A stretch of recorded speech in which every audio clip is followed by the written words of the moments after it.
our members, you have to, if you're not eating quickly, you have to put on your ready, Melissa? Good afternoon and welcome to the Health and Government Operations Committee. Please do not forward the Zoom link for the hearings. Staff will not allow anyone who was not invited to testify into the hearing. I also encourage people to watch the hearing on YouTube. We have a chance.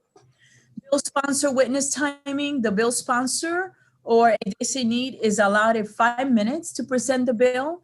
5 witnesses will each be allowed to speak for 2 minutes in support. Please stay in the hearing until the delegates have had an opportunity to ask you questions. Next, 5 witnesses will each be allowed to speak for 2 minutes in opposition and then respond to questions. So we ask the questions after the testimony. Please conclude your remarks when you hear the timer ring, when Melissa tells you it's done. We have a long agenda, so please adhere to your time. Members must remain present with your video camera on during the entirety of the hearing. These are the rules. Members, please ask only one question of one witness. If you have other questions, you may follow up offline. Please use the raise hand function to indicate that you have a question under the participant's icon. The bill order that we have today is House Bill 453, House Bill 706, House Bill 673, House Bill 689, House Bill 132, House Bill 537, House Bill 565, House Bill 611, and the final bill of the day, House Bill 643. If we are not done by 3:15, we will take a break close to that time and we will reconvene in 30 minutes. Thank you so much and welcome to HGO. The first bill, House Bill 453, Delegate Darrell Barnes, Health Medical Cannabis Reauthorization Act. Welcome to HGO, Delegate. You're muted. Good, thank you so much. It's a pleasure to be here to see everyone in HGO. Madam Chair, Madam Vice Chair, for the record, I am Delegate Darrell Barnes here to present on House Bill 453. I'm not going to belabor the point. You guys have my written testimony before you, but I am here to really speak on the bill itself. This is an important issue that is dear to my heart as well as to the Legislative Black Caucus, as we have made some tremendous progress within the medical cannabis arena. This bill seeks to remove the cap for licenses for growers and processors. You all should have a written statement by the Maryland Medical Commission Cannabis, which really outlines where we are right now. There's a cap on for growers and processors at 22 and 28 respectfully. So this seeks to continue to open it up and make it as open as we possibly can for those that qualify and those that want to participate in yet another multi-million-dollar industry here in the state of Maryland. But let me say we have made some tremendous strides and progress. The last bill last year saw that we now have more minority participation than anywhere in the union. That's great. We're making progress. But there do I say that should be the end all to be all. We have now seen through the efforts of our hard work that the cannabis business in Maryland has dramatically improved. On October 1st, we awarded stage 1 pre-approval licenses to 3 growers and 8 processors, all of whom have a majority ownership stake that are minorities. So we are making some tremendous strides. But yeah, do I say that when this bill came out originally in 2019, that there were hundreds of individuals that tried to participate in this industry that did not get an opportunity to participate. We know that there are other states that do not have a cap for licenses for growers and processors and are still thriving and are very successful. This is all about creating generational wealth and legacy wealth for families and businesses. And I think that right here in the state of Maryland, we have an opportunity to do what's right, and that's to continue that opportunity and remove the cap for licenses for growers and processors. And with that, I ask for a favorable vote. Thank you for your testimony. We really appreciate it. And thank you for your leadership. Next, we have Ms. Ashley Colin. Ashley is unfortunately not with us in the Zoom room after several Okay. emails. How about Mr. Darrell Carrington? Thank you very much, Madam Vice Chair. And for the record, Darrell Carrington here on behalf of Carrington and Associates. Good to see you, Madam Chair, as well. And I really miss being able to see you all in person. I thank Delegate Barnes for putting this bill forward again, and he did an excellent job of presenting it. And I would just emphasize that we're talking about a group of applicants that were within fractions of a percentage point of qualifying or being one of the chosen ones to be awarded a pre-approval. What we're saying is that free market principles are what guide our country. It's what we do. Removing the caps would allow qualified businesses to be able to get a pre-approval, and if they can make their business work and are successful in having all the safety measures in place and have the commission give them the go-ahead to begin to operate, then if they're good at what they do, they make it. If they're not, they don't make it. We know that the opponents of the bill will talk about, their market share and the like, but they've had a 7-year head start on the entire marketplace. Nowhere in our society do we give businesses monopolies for that long. And while our industry has survived during the pandemic, the shortages for product are still there for a lot of our independent dispensaries. And this would go a long way in shoring up and making sure that we have an adequate supply of, of cannabis for our patients in the state. And, we really urge you to do something to put a measure of fairness into this process and allow folks that are otherwise qualified to be able to get a license. I mean, the role of government is to call balls and strikes, not to pick winners and losers. And regrettably, in our process, we have done just that. We've picked winners and losers where we had hundreds of qualified people who should have had the opportunity to move forward, and many of those are women and minorities. So we hope that we can get a favorable report, and I'm here for any questions you may have. Thank you for your time. Thank you for your testimony today. I would try again for the last witness on this panel, Ms. Ashley Colin. Are you in? He's still not here. All right. So basically, are there any questions?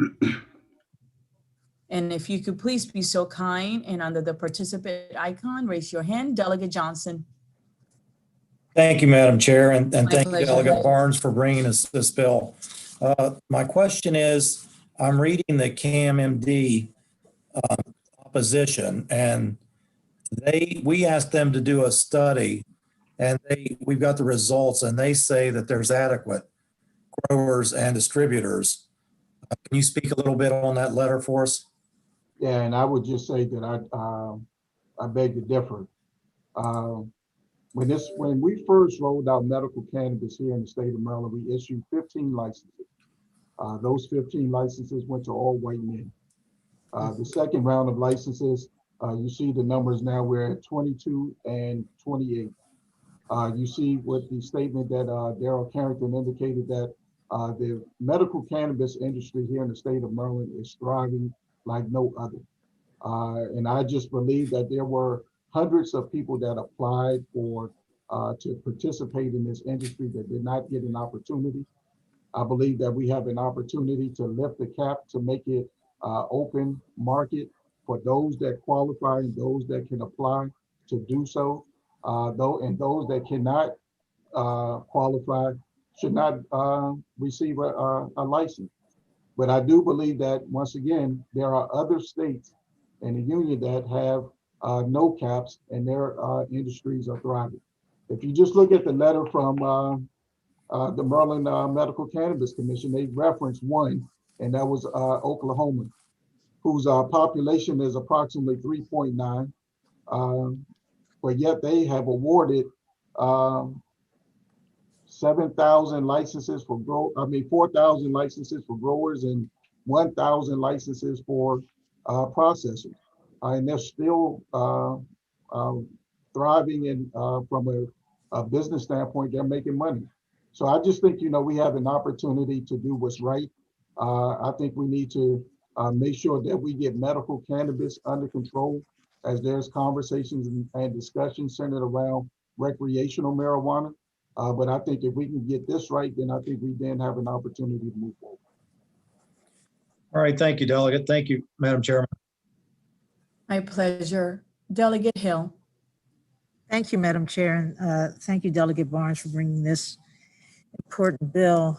And you can decide, I'm not sure if this question is better for you or for Mr. Carrington. I'm concerned about the fact that our system looks a lot like the old street system with a handful of top dogs and 20,000 folks on the corner.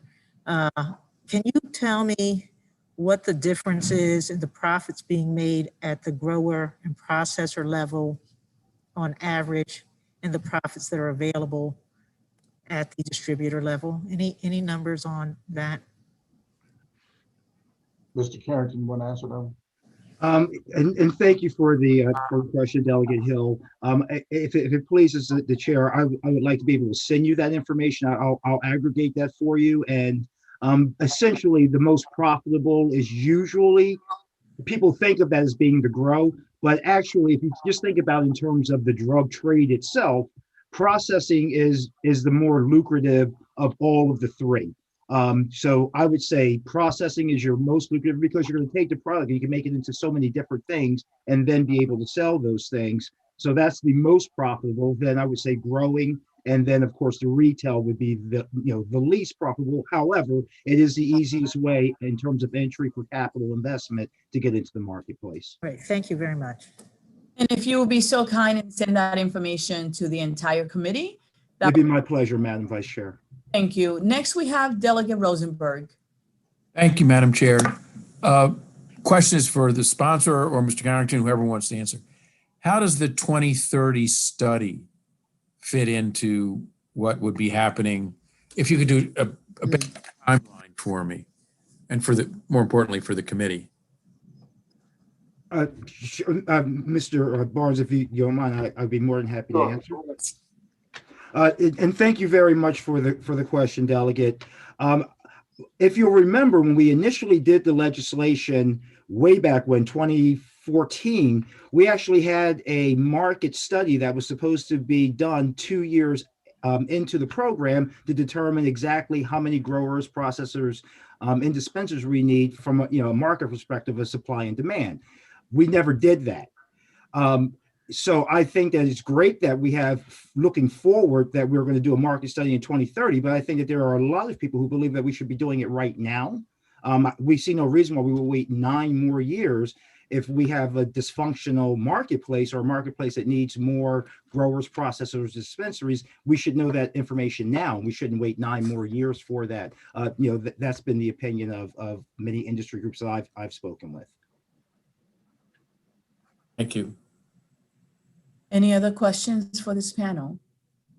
Seeing none, thank you very much, gentlemen, for your testimony. Thank you very much. There are no other witnesses, and this concludes the bill hearing on House Bill 453. Next, we have House Bill 706, Delegate Medical Cannabis Dispensary Grower Processor License. Delegate Ivey.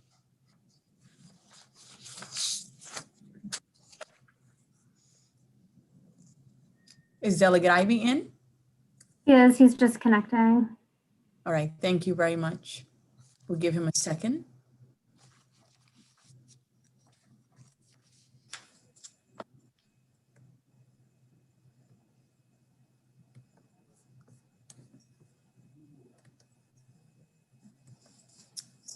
Okay, I don't see him. So we have actually. So, Madam Ivey, are you Chair. here? Okay, Yeah, great. my sincerest apologies about that. We're having technical difficulties here. That's okay. But thank you, Madam Vice Chair, and colleagues. For the record, Delegate Julian Ivey here presenting House Bill 706. House Bill 706 was introduced last session before this committee is House Bill 1317. As introduced, this bill establishes a new dispensary grower processor license category within the state's medical cannabis program that authorizes a licensee to grow, process, and dispense medical cannabis on the same premises. House Bill 706 needs a small technical amendment to alter the evaluation criteria used by the commission to reflect changes made by the General Assembly in 2018, as was raised last year here in this committee. As you all are well aware, this committee and the General Assembly as a whole has done important work to ensure that Maryland's medical marijuana industry reflects the diversity of our state. And I commend those efforts. And however, we must do more to continue to use our authority as legislators to protect and promote diversity in our industry. And the most effective means of doing so is through increased support to small independent dispensaries, because that's where the diversity is here in the industry. Small independent dispensaries are adversely affected by our vertically integrated medical marijuana program, allowing the big players in the industry to dominate. This bill is a small but significant step in the right direction to correct these ills. Today, I'm joined by several individuals and organizations in support of House Bill 706, many of whom testified on the same issue last year. And I look forward to having a favorable report on House Bill 706. Thank you so much for your time. Thank you for your testimony today. Next, we have Ashley Colon, and I believe she's not here. Ms. Colon? She's still not in the room. Thank you, Melissa. Followed by Daryl Carrington. Mr. Carrington, good afternoon. Good afternoon, Madam Vice Chair, Madam Chair, and members of the committee. For the record, Daryl Carrington with Carrington and Associates. Thank you, Delegate Ivy, for putting this important legislation back in again. I've met with you all a bunch of times on these matters. This bill corrects a very specific issue that we're having. We have small independent dispensaries that are having major challenges getting enough product to be able to provide for their patients. And this shortage has come about just based upon consequences of allowing some of the larger growers and processors that also have 4 dispensaries. So they're supplying their dispensaries, but the independent, the small ones that are not connected to a grower or processor, are struggling with getting access to product. This is not opening up a floodgate of having hundreds of new growers and processors. There's going to be a very limited universe of small independent dispensaries that are going to be able to even raise the capital that's going to be necessary to build out for a grow and processing facility to be able to supply themselves. So we may be talking 5 to 10 people at the most. So, again, it's the argument that the opponents may have about our market share and the like, but as I said earlier, they've had a 7-year head start on all of this, and even with allowing them to have the monopoly that they do, they are not able to produce enough quality cannabis for the small independent dispensaries. And that is a major problem. And as we said last year, these companies were facing going out of business or being gobbled up. The situation is even more dire today than it was then. And I do not know if we'll be bringing the bill forward next session, because many of these groups may not be here any longer. So we really implore you to try to make this small correction for this group of women and minority-owned businesses. And we ask you for a favorable report. And I'm here to answer any questions that you may have. Thank you for your time. Thank you for your testimony. Next, we have Ms. Ashley Badwell. Ms. Badwell, good afternoon. Good afternoon, Madam Vice Chair, Madam Chair, and members of the committee. I'm Ashley Bagwell, here this afternoon on behalf of the Maryland Medical Dispensary Association in support of House Bill 706 with amendments. I know that this committee is quite familiar with the medical cannabis program, as well as discussions from previous sessions about the addition of licenses in certain licensing categories. What we propose this afternoon achieves a lot of the same goals that Delegate Ivy proposed in his introductory comments, but takes a little bit of a different approach in doing so. What we would suggest for committee consideration is the creation of a low-tier cultivation license, or a craft grow license, if you will, that will allow unaffiliated dispensaries in good standing with the commission the opportunity to grow flower, but at an amount that's limited by a square footage cap. We think that this would offer some pricing stability as well as product stability, which is incredibly important during times where there's a flower shortage. Also, as you heard previously, this is a good way to further increase diversity amongst growers in the state. If you look at the Cannabis Commission's recent annual report, you'll see that 61 out of 91 of licensed medical dispensaries are women or minority owned.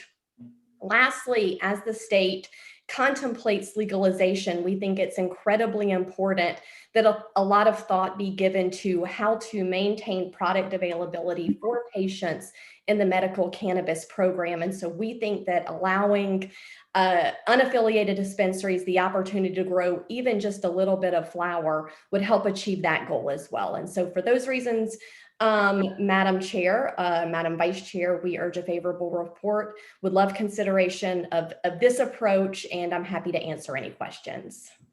Thank you so much for your testimony. Next, we have Ms. Lauren Simpson. Ms. Simpson? Yes, thank you. I am the director of Green Wave Dispensary in Solomons, and I would like to go on record in support of House Bill 706 with the same amendments discussed by Ms. Bagwell, basically setting up a micro licensing craft cannabis, grow limited square footage. I'm one of your independent operators, woman owned, and we are a standalone dispensary, which comes with several competitive challenges.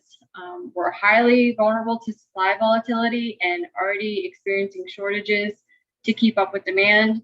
It's really only a matter of time until adult use is passed in Maryland, and we need to be ready for that. And micro licensing in anticipation of the expected expansion will allow for a smoother transition and help to insulate small operations like my own from that pending market volatility.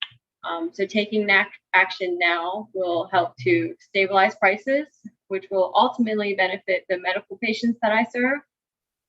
Secondly, I live in the community I serve. I'm from here. My kids go to school here. I've built a very diverse team that I think has a lot of potential, but I need to be able to grow to give them those advancements that I think that they are ready for.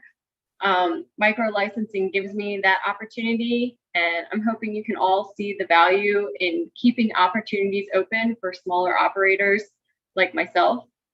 True Marylanders that have a vested interest in the communities that we serve. And we don't all have to be these massive multi-state corporations. We just have to have the same opportunities that they do to compete and ultimately survive. So thank you for the opportunity to provide input, and I'm happy to be a resource moving forward for the proposed amendment. Thank you for your testimony, Ms. Simpson. Are there any questions for this panel? Please raise your little hand in the participant icon. Delegate Johnson. Thank you, Madam Chairman, and thank you, panel. My pleasure. I guess this question is for Mr. Carrington. Mr. Carrington, you mentioned minority businesses, and we've taken steps to try to diversify our small businesses. Do you have any fear that this might have the reverse effect, that the corporations will move in, obtain this license, and control every aspect of the business? Thank you very much for the question, Mr. Johnson. And let me commend the committee on the work that you've done over the years in trying to tackle the issue of diversity in the medical cannabis space. I think you've all worked very hard, and we've made some measurable achievements in that regard.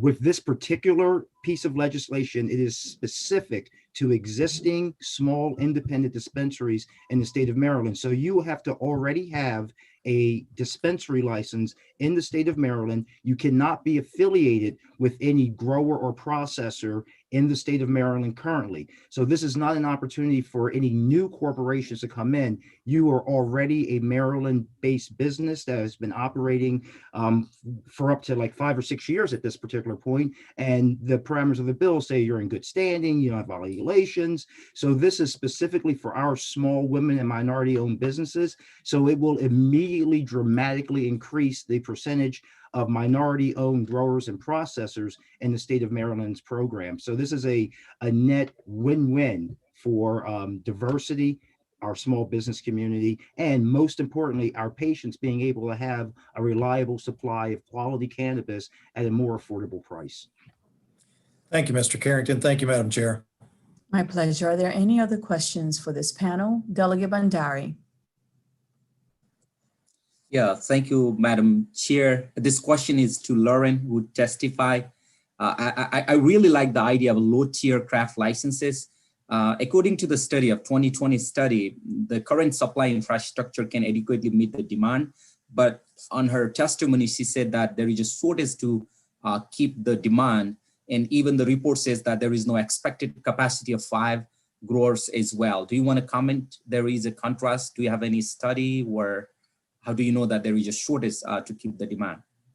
Well, it's basically just on how I manage my ordering. I'm constantly lobbying and fighting for supply, and anything of a higher quality, it lasts a few days and it's gone. And we are only in a medical market currently. It's still growing. It's with adult use coming, that supply is just going to get tighter and tighter. And your small independent dispensaries like myself are the ones that are going to suffer the most if we are not vertically integrated. That, you know, we're going to have the worst prices and the lowest quality flower. So having the craft cannabis license will allow us to, you know, have, you know, a small boutique strains, you know, smaller amount, but, you know, being able to compete on price and quality. Thank you, Madam Chair. My pleasure. Any other questions? Seeing none, that actually concludes the bill hearing on House Bill 706. Thank you, Delegate, for presenting your bill. Next, we have House Bill 673, Delegate Valentino Smith, State Healthcare Facilities Employees Alternative Work Weeks. Good afternoon, Delegate Valentino Smith.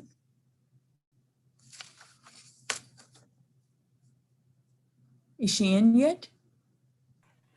She's here. I'm in. Sorry. You guys are quick. You don't have a lot of time. All right. It's okay.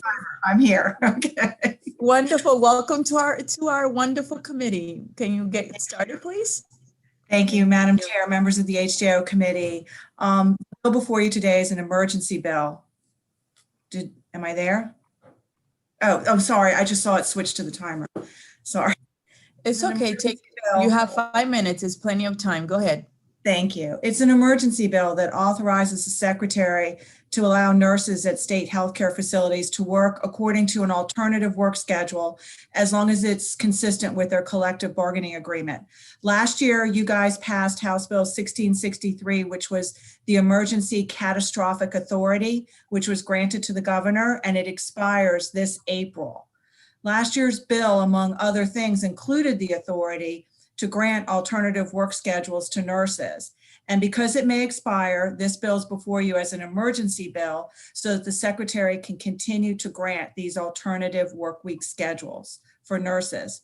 The provisions in that bill and now are absolutely necessary because they allow nurses to work 12-hour shifts and be considered full-time without having to pick up that additional 4-hour shift, because the current pension and personnel requirements on our statutes require a full 40-hour week in order to be eligible for benefits.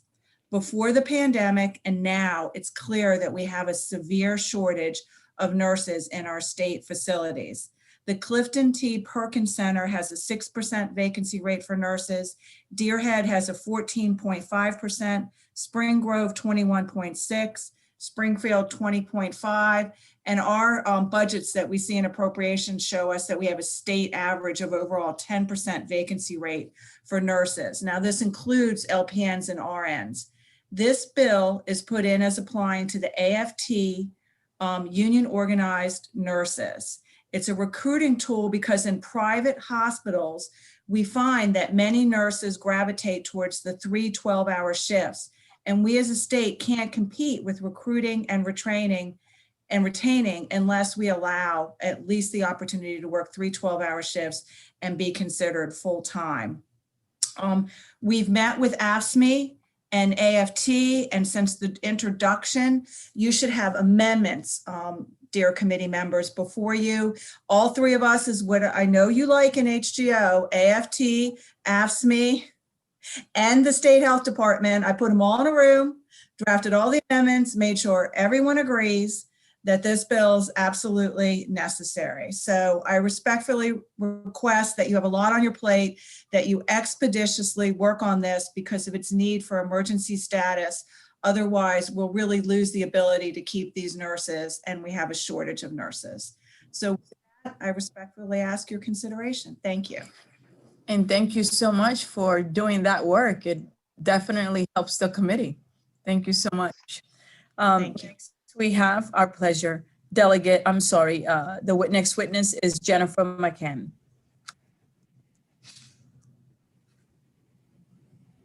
Good afternoon, Madam Chair, Madam Vice Chair, members of the committee. My name is Jennifer McMahon. I'm the Human Resources Director for the Department of Health. My colleague Heather Scheck will be talking in just a second, and she's going to cover kind of the high level description of this bill. I thought I would share with you just a little bit in terms of our experience. I echo the comments of Delegate Valentino Smith that it is really hard to recruit and hire registered nurses. It's just hard to get them into state positions. There's a lot of competition to attract and retain them. And as stated, this shift is offered very widely throughout private healthcare facilities, and the state has not been able to do that. During fiscal year 2020, MDH and AFT worked together and bargained an agreement that allows nurses to work 36 hours per week in 3 12-hour shifts and receive pay for 40 hours. Senate Bill 1080 from the 2020 legislative session gave us the ability to pilot that as we bargained. There are 2 pilots going on right now. One is at Finan Center, one is at the Western Maryland Hospital Center. And when we posted for these positions, we posted 2 positions. One was the regular shift, the other was the 36-hour shift. And we got 3 times as many applications for the 36-hour shift as the regular shift. And we also have significant interest among our staff to be converted to this. We look forward to be able to extend this to some other facilities. This piece of legislation is key to that. And hopefully we'll be able to see continued success that way. Thank you very much for your time this afternoon. We respectfully request a favorable vote on Senate Bill 67 or House Bill 673, and I'm happy to take any questions at any time. Thank you. Thank you for your testimony today. We appreciate it. Next, we have Ms. Rose Wirtz. Good afternoon, Chair Pendergrass and members of the committee. My name is Rosemary Wirtz, and I'm the field coordinator for AFT Healthcare Maryland. We're the union that represents the nurses and other healthcare professionals within state government. Thank you for the opportunity to talk in support of House Bill 673 with the amendments. I really want to start off by thanking Delegate Valentino Smith. She's done a lot of work with this, got us all together and on the same page so that we can come to you as a united front today. We did negotiate a proposal, a 36-hour proposal during negotiations in 2019, and the emergency measure was passed last year, but because session ended early, we didn't really finish what we needed to do. We do have a huge recruitment problem with nurses within our bargaining unit, and specifically at these types of facilities. There's a shortage of nurses overall, but these are psychiatric nurses, so that's a specialty type of nursing. These are nurses that are treating forensic patients, meaning patients that have been referred by the court system. So they present additional challenges for nursing. And especially during COVID, we have mental health facilities in general have frequent violent outbursts on behalf of patients that nurses have to deal with. And now during COVID, we also have, non-compliant mask wearing. These are mental health patients. They don't always follow the rules. They can't always follow the rules. So, it does present huge challenges for recruitment and for retention. within these types of facilities, retention is critical for creating a therapeutic environment for the patients. These are mental health patients. They need steady staff. They don't trust strangers who come in and try to give them medications. They think they're being poisoned. You know, I hear this all the time from nurses. So it is a tool so that we can hopefully increase our staffing at these facilities, especially during these times when nurses are needed everywhere. We need to be able to compete with all the private facilities who are also trying to hire nurses. So we urge you to give a favorable report to House Bill 673 with the amendment that we negotiated with management. Thank you, and I'd be happy to answer any questions. Thank you. We appreciate it. And we appreciate all of you for working it out. Ms. Heather Sheck. Good afternoon. Thank you, Chair Pendergrass and Vice Chair Pena Melnick. For the record, I'm Heather Sheck. I am the Deputy Director of Governmental Affairs at the Department of Health. And I won't belabor the point. I think I would just say ditto. I echo the sentiments of both the delegate and Jennifer McMahon and Ms. Wirtz. This is a really important bill, especially right now. I think, you know, this committee more than any other committee can appreciate the need for the department to retain and recruit nurses for our facilities. And one thing I did want to point out is that, just to be clear, while we the intent of this bill is not to replace current schedules. So if there are employees who want to continue with the 40-hour work week, and they are certainly welcome to do that.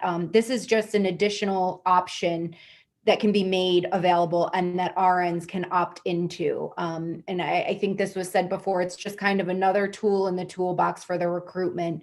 And really the goal is to align the state facilities a little more closely with private healthcare facilities, that this is the typical work schedule that they offer. And so with that, I think I'll stop and happy to take any questions that the committee might have. Thank you. Thank you for your testimony. It's wonderful to work with you on these bills. We have questions. We have first Delegate Rosenberg. Thank you, Madam Chair. If the provisions of this bill were in an emergency bill last session and that had other provisions as well, perhaps this is better addressed to committee counsel afterwards, but what are the provisions in the emergency bill that are not addressed by this bill, or do you know if there is such a bill before us? So, I mean, I guess your committee staff will come in. The catastrophic bill 1663 that you did last year was kind of like the tool shed for all of the emergency provisions that the governor wanted to address the pandemic. And so this was embedded in there as one of the tools. So that's why, because it's due to expire April 30th, 2021, the nurses want to make sure that that particular tool continues. I understand. Thank you. Beautifully answered. Any other questions? Seeing none. Thank you very much, Delegate, for doing the work. Thank you, everyone, for working it out. I don't speak for the chairman, but it looks good for you today. So thank you, and have a great day. This concludes the House Bill hearing on House Bill 673. Thank you, members. Much. Our pleasure. Next, we have House Bill 689. Delegate McComas, certificates for involuntary admission, licensed certified social worker clinical. Good afternoon, Delegate. Will you be so kind and start your testimony? Is she here yet? Okay. No, I'm here. Oh, Lord. Okay, wonderful. The problem is I'm having trouble getting the video. Can you see me? We cannot see you, but you know what? It's okay. Go ahead and give your testimony, Delegate. Okay, I apologize. This is the first time I've had to flip committees, and obviously I'm not too good at this. It's okay. I recognize your voice. I can vouch for your voice. Go ahead. All right. This is Delegate McComas in support of testimony for HB 689, due to the abrupt end of session in 2020, HB 1387 hearing in Hold HGO. on one second, Delegate. Mr. Arthur Flax, will you be so kind and mute yourself, please, because we're hearing your feed.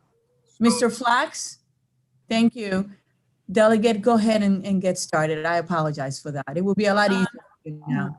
I guess it says host disabled participant screen sharing. So, I don't, anyway, all right. I do apologize, folks. All right. So the 2020, the bill was heard in HGO, no further action because of COVID. This is the version of the bill, and I'm requesting a favorable vote from the committee. Senator West is cross-filing this bill in the Senate. It's a bill that will provide greater service to the citizens of Maryland who need mental health intervention in a timely and safe manner. The bill modifies involuntary admission requirements so that individuals in crisis have timely access to qualified healthcare professionals to expeditiously evaluate their need for admission to a facility. By statute, LCSWCs already sign emergency petitions to ensure that patients who are dangerous to themselves or others are taken to the hospital ERs for evaluation. Most hospital ERs are under siege with a myriad of sick patients and do not have the time or facilities to wait for the second signatory for an involuntary admission.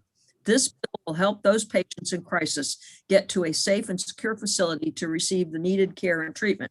The bill authorizes the LCSWC in conjunction with a physician to certify an individual for involuntary admission to a facility or a Veterans Administration hospital. There is no fiscal impact excuse me, to this bill.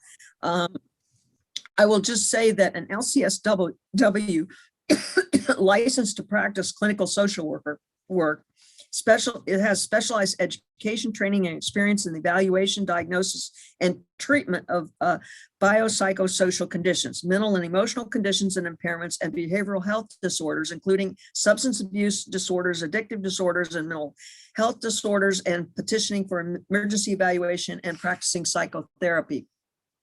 Applicants for the license have to have a master's degree from an accredited program, provide documentations of having completed 2 years with supervised experience of at least 3,000 hours after receipt of a master's degree, with a minimum of 144 hours of periodic face-to-face supervision and practice.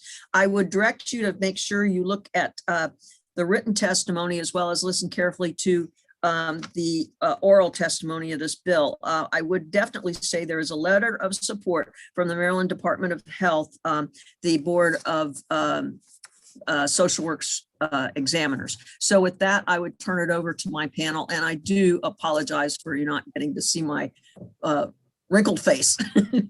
It's okay. It came through clear, Delegate. Thank you so much for being flexible. We appreciate it. Next, we have Mr. Arthur Flax. Mr. Flax, you may unmute yourself now. Mr. Flax. Melissa, will you be so kind and unmute him? Trying. Mr. Arthur Flax? Okay, while he gets it together, we're going to go to Ms. Pam Casemeyer. Ms. Casemeyer. Pam is not with us in the room today. She's not with us in the room. Mr. Arthur Flax, can you hear us? Mr. Flax? Okay. Are there any questions for this panel? Any questions? Looking at the participant icon. Seeing none. Mr. Flax, I'll give you one more chance. Can you hear me?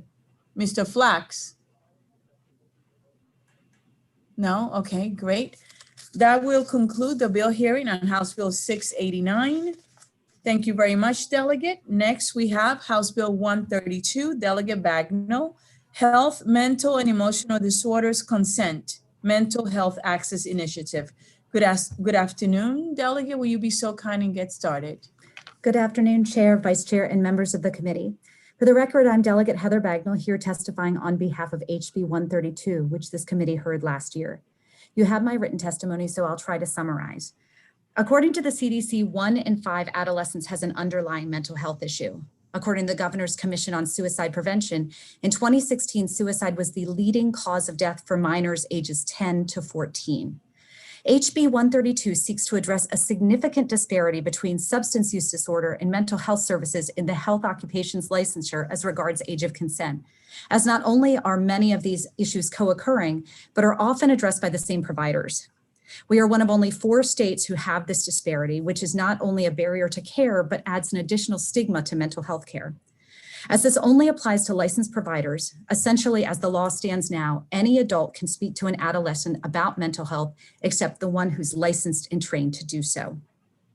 Now, there are myriad reasons why youth would be reluctant to seek parental consent, and you'll hear from clinicians, as you did last year, that the desire is always to involve parents. But there are circumstances when parental involvement may not be in the best interest of the youth, but does not rise to the level of crisis intervention or child protective services where consent would not apply.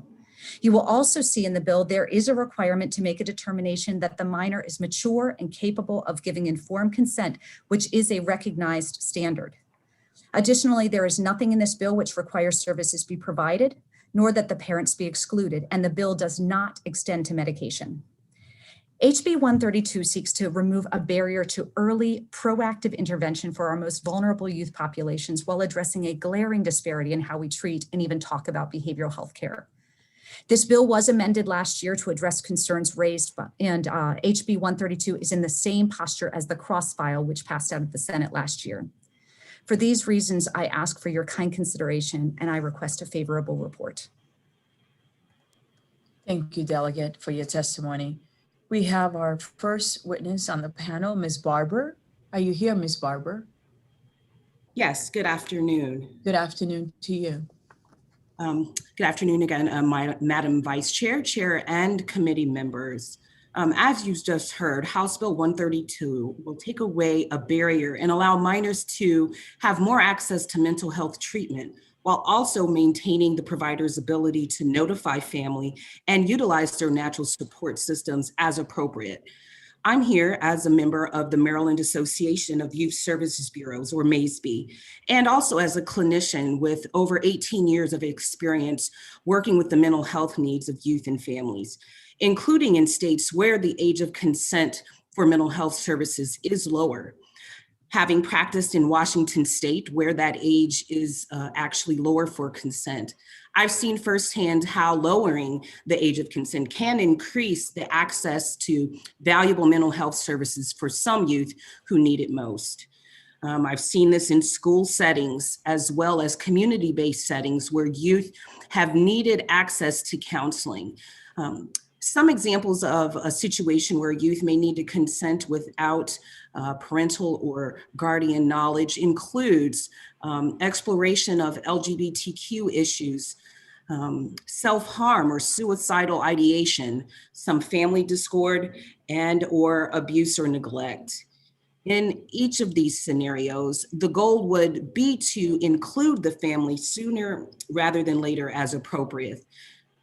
Trained mental health providers know that the key to successful navigation of adolescent mental health or issues is almost always to include the parent or guardian or support systems. Except in instances of abuse or neglect. Of note, lowering the age of consent also potentially leads to identifying cases of abuse or neglect sooner. In other circumstances, the clinician can inform and include the parents or natural support systems as soon as appropriate. Adolescence can be a really difficult time in my experience and probably others' experiences as well to manage. And allowing for adolescents to consent to their own mental health treatment if warranted is a way to ensure that their mental health access is timely and appropriate to meet their needs. I really appreciate your continued support and a favorable vote on this bill. Thank you. Thank you very much for your testimony today. Next, we have Ms. Linda Diaz. Ms. Diaz.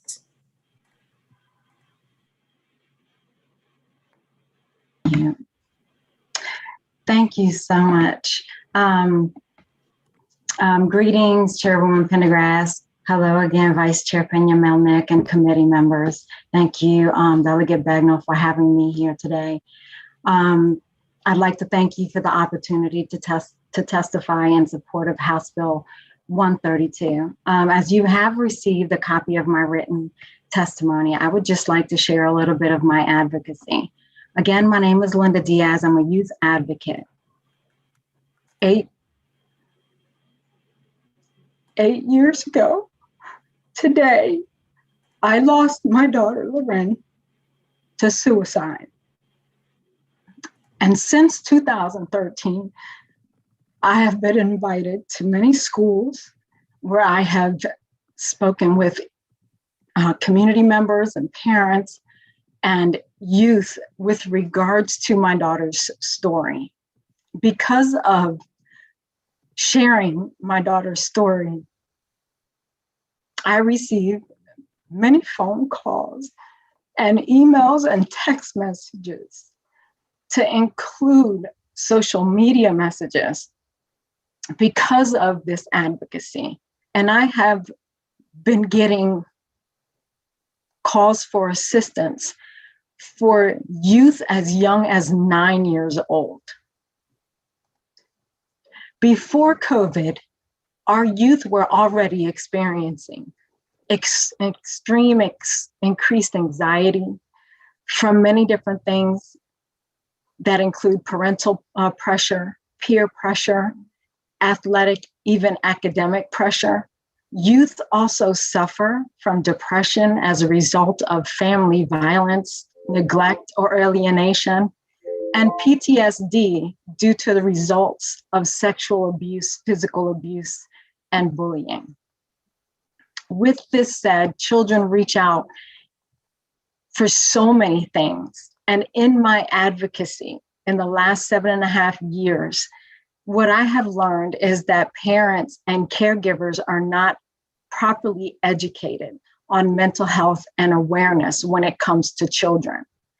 It's February 2021, and I have already been contacted for a 9-year-old and a 12-year-old who have survived a suicide attempt.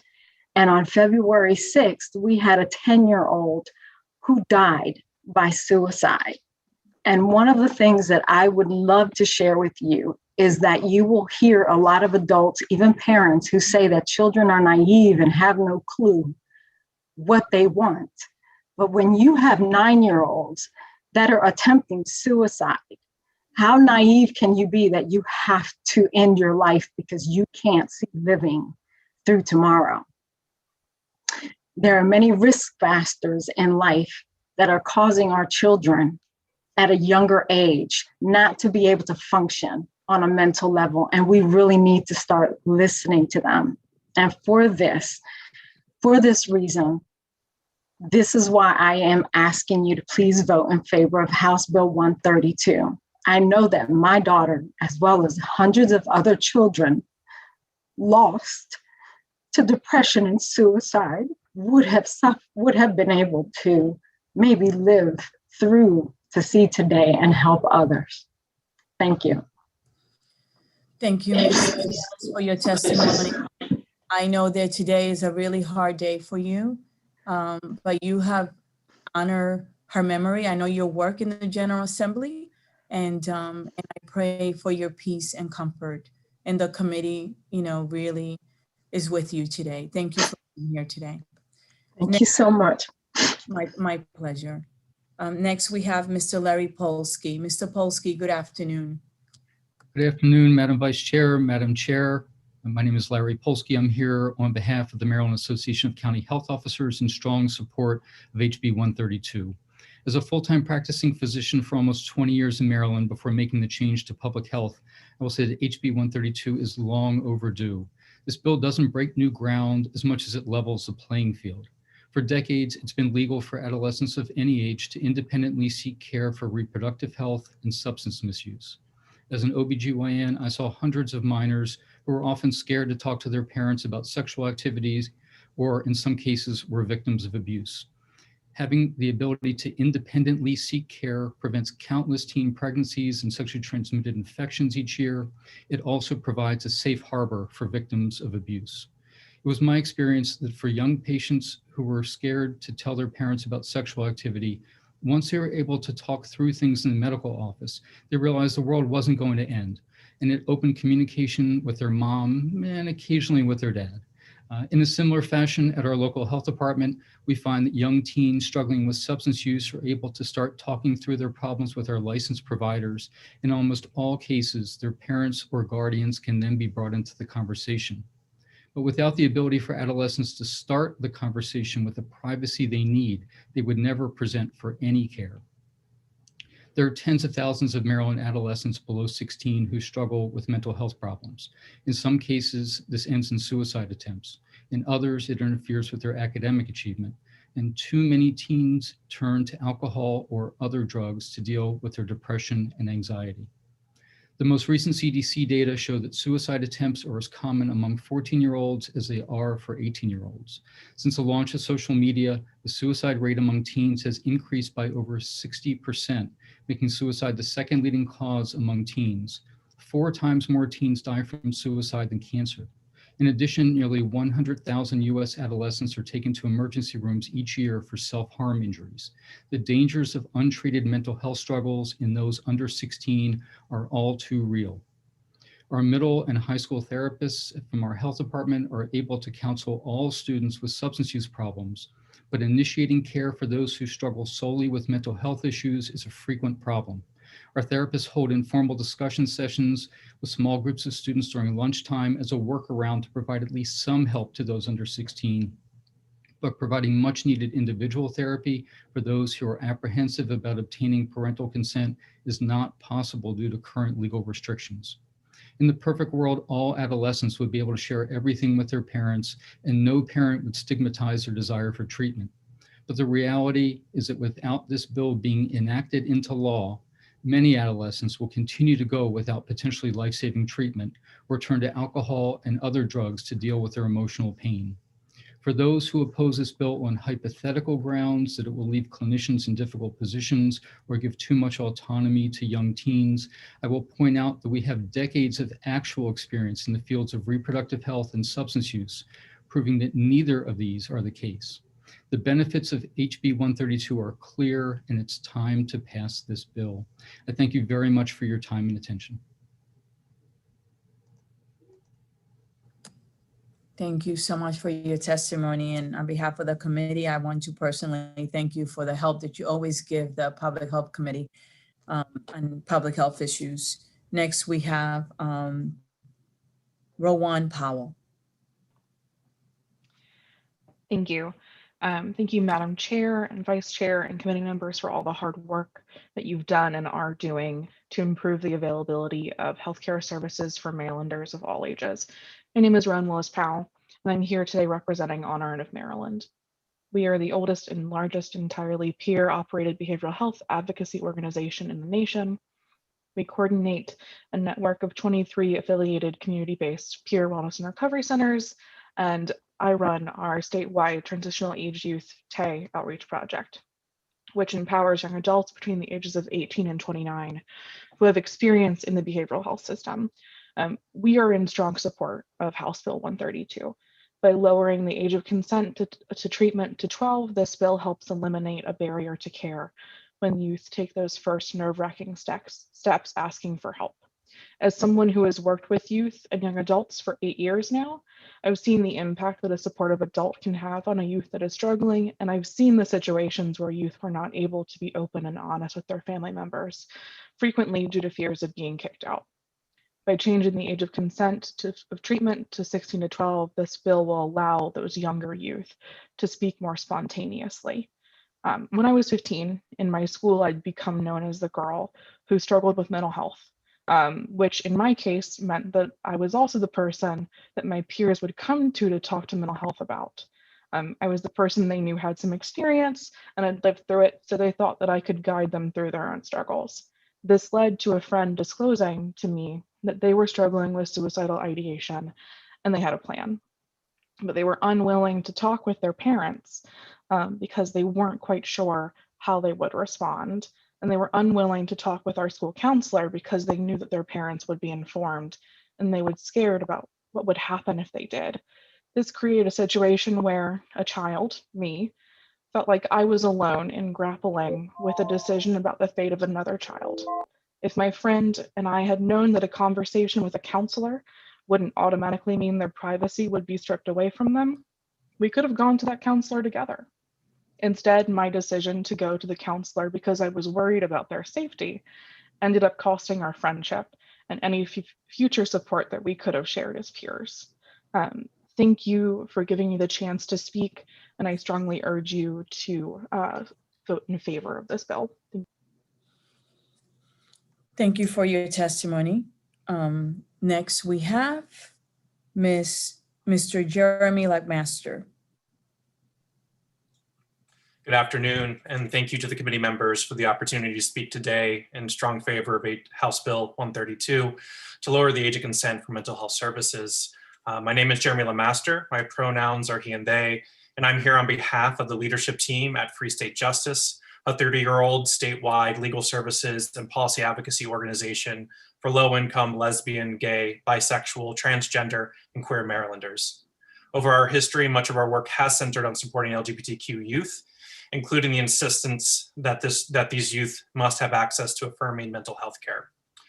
As I highlight my written testimony, it is well documented that anti-LGBTQ bias has a disproportionate impact on LGBTQ youth, including their mental health, higher rates of familial rejection, peer bullying, homelessness, and even suicide.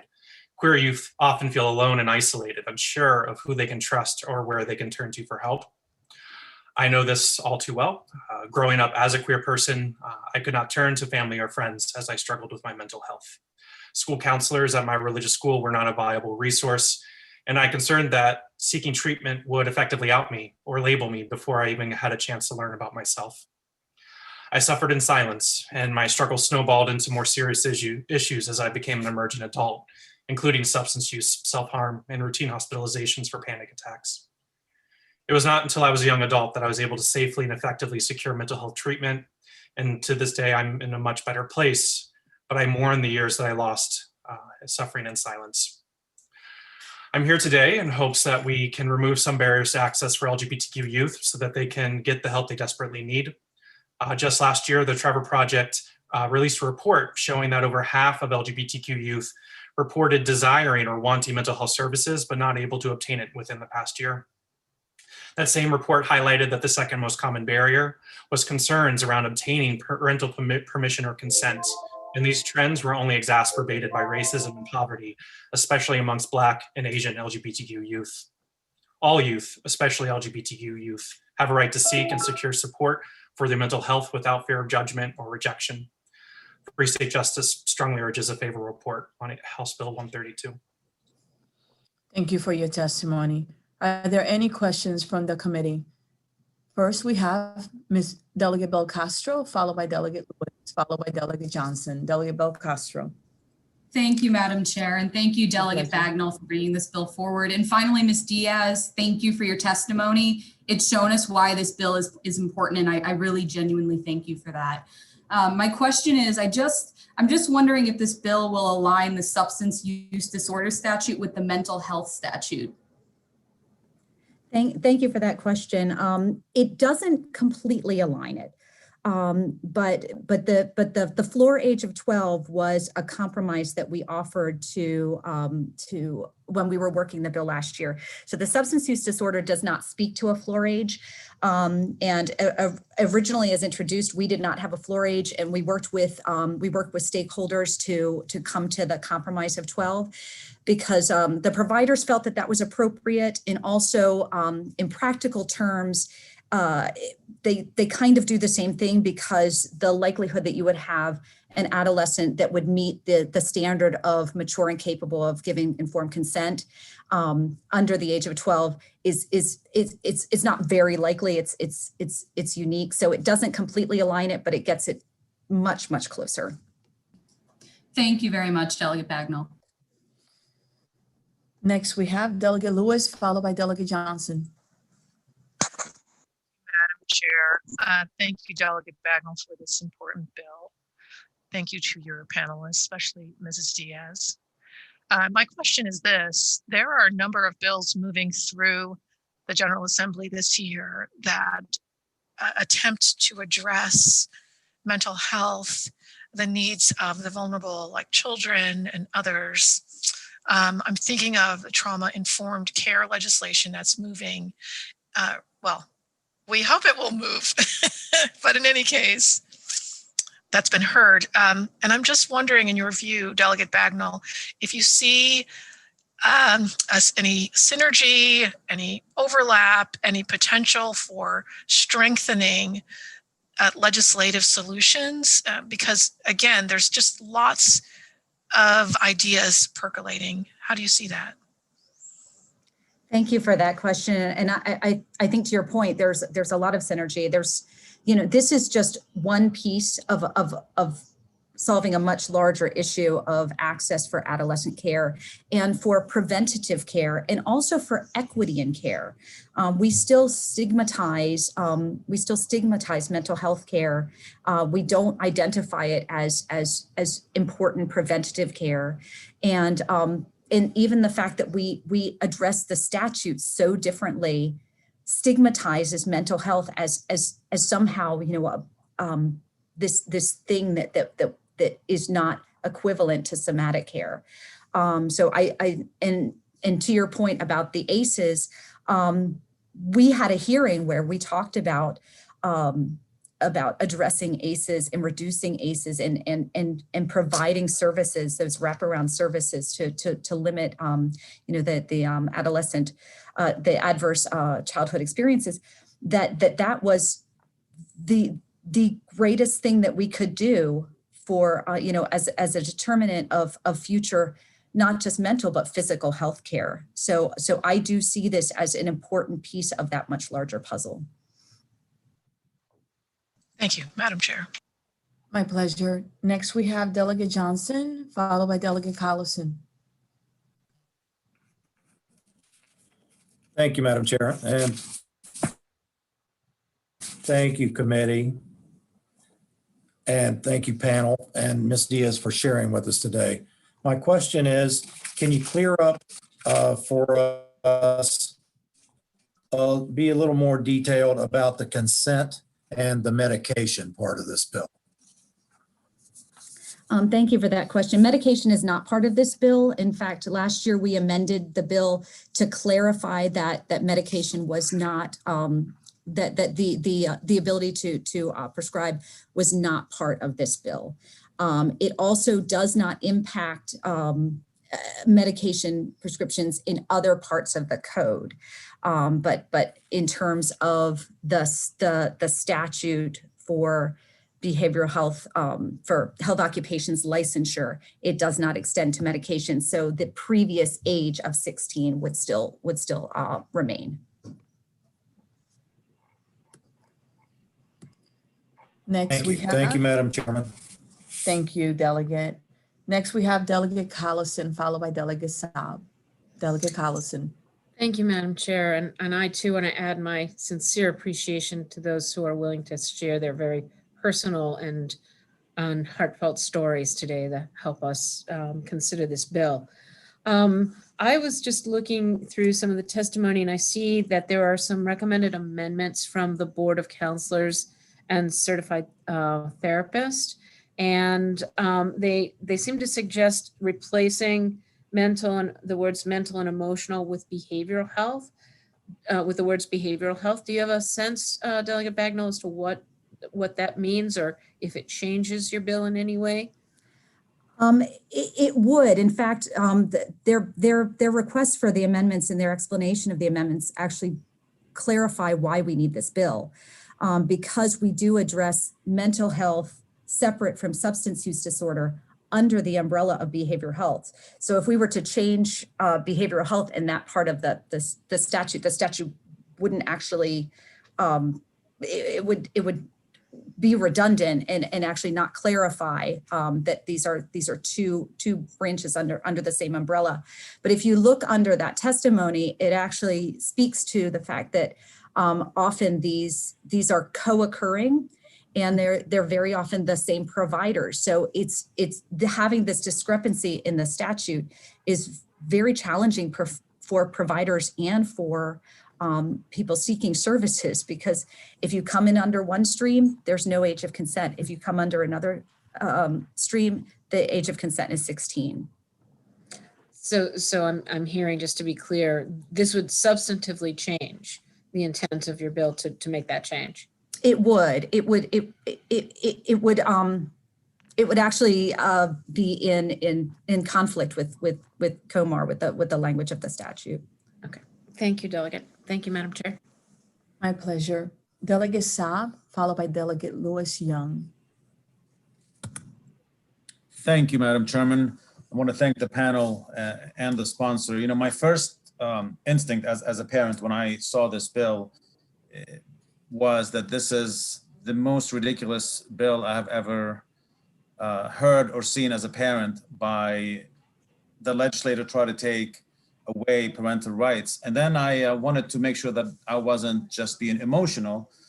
And, you know, I did a lot more research. And if you just want to point out to the committee members that there are multiple letters, and for instance, the Board of Nursing, the Maryland Psychiatric Association, the Maryland Psychological Association, they all agree that a child that is 12-year-old in no way is capable of making a right decision about anything by themselves without having their parents. So the question that I have is a little bit more, you know, technical, because currently in the schools program, for instance, we allow children to have privately seek counseling from a counselor in the school.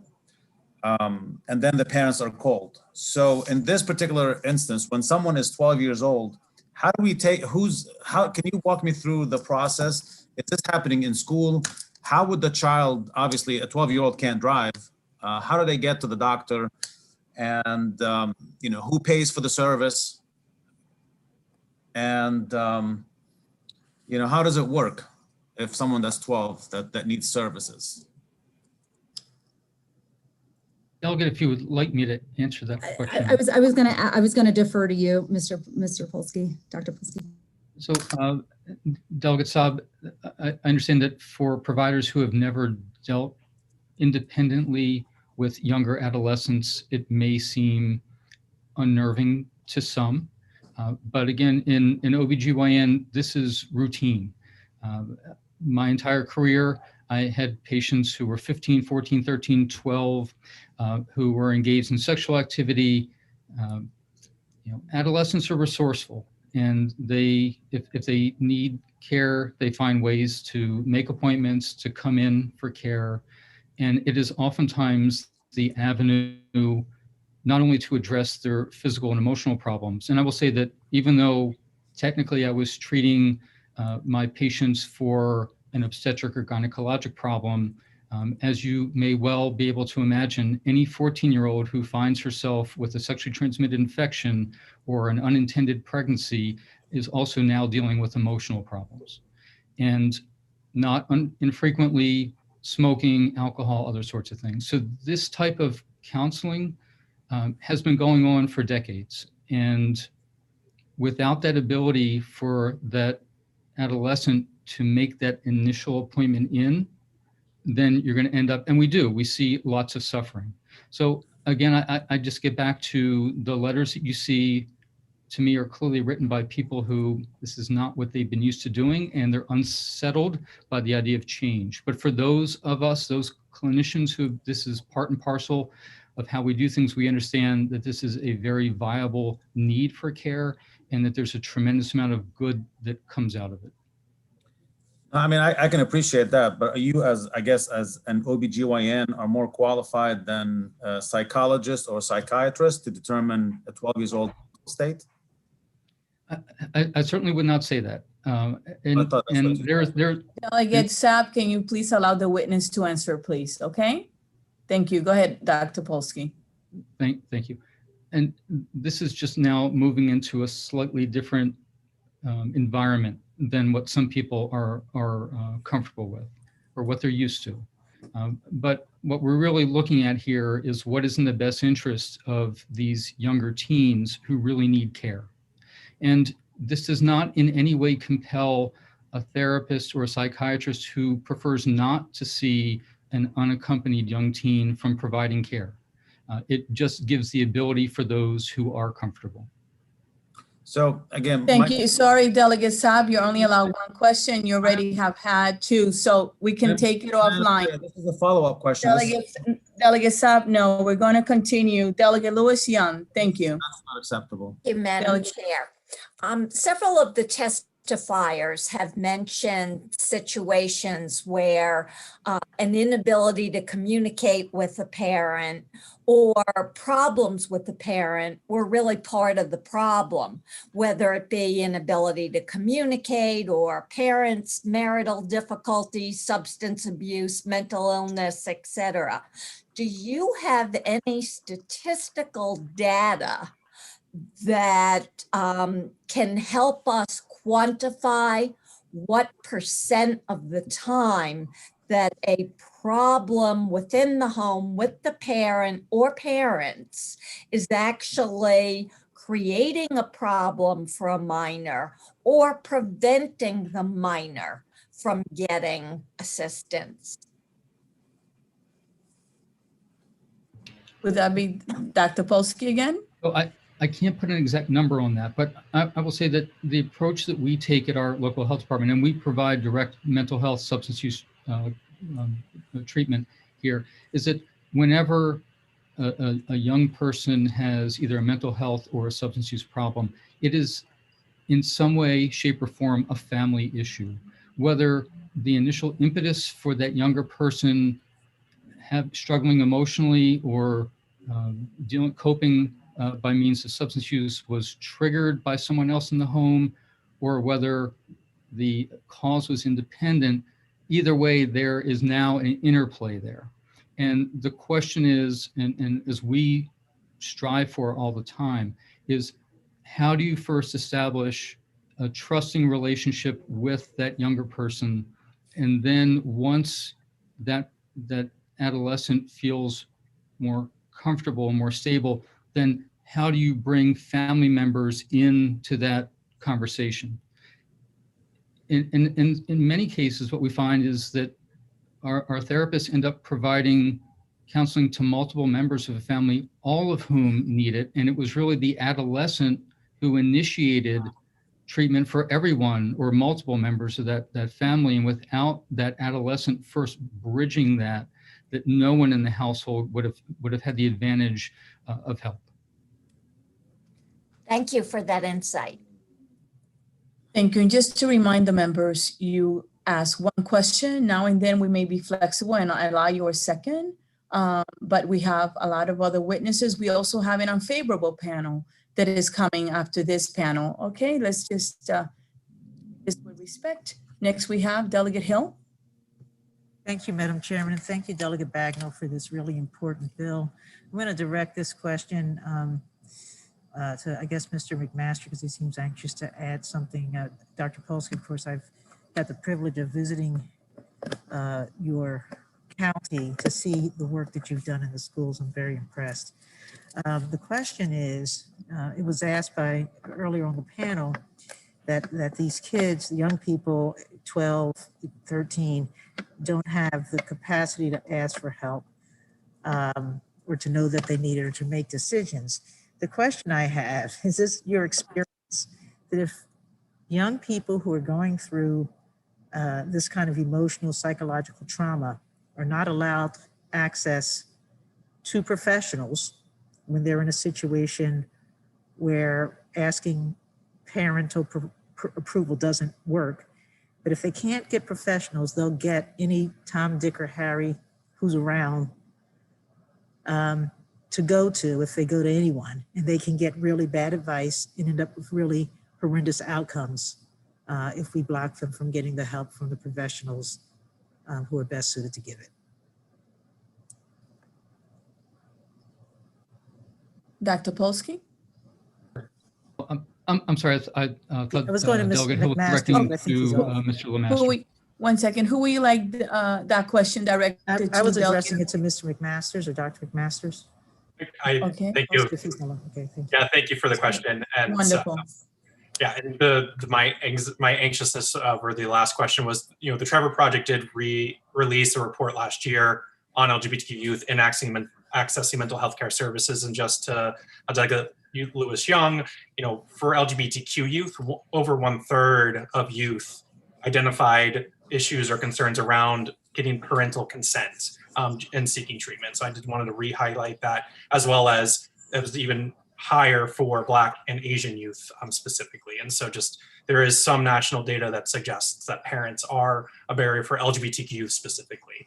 Doug Hill, thank you for your question as well. I would also sort of agree. I think we had other testimony here today sort of highlighting how sometimes youth will turn to peers for support, and peers are not necessarily equipped to handle or deal with these often very challenging issues that folks are going with.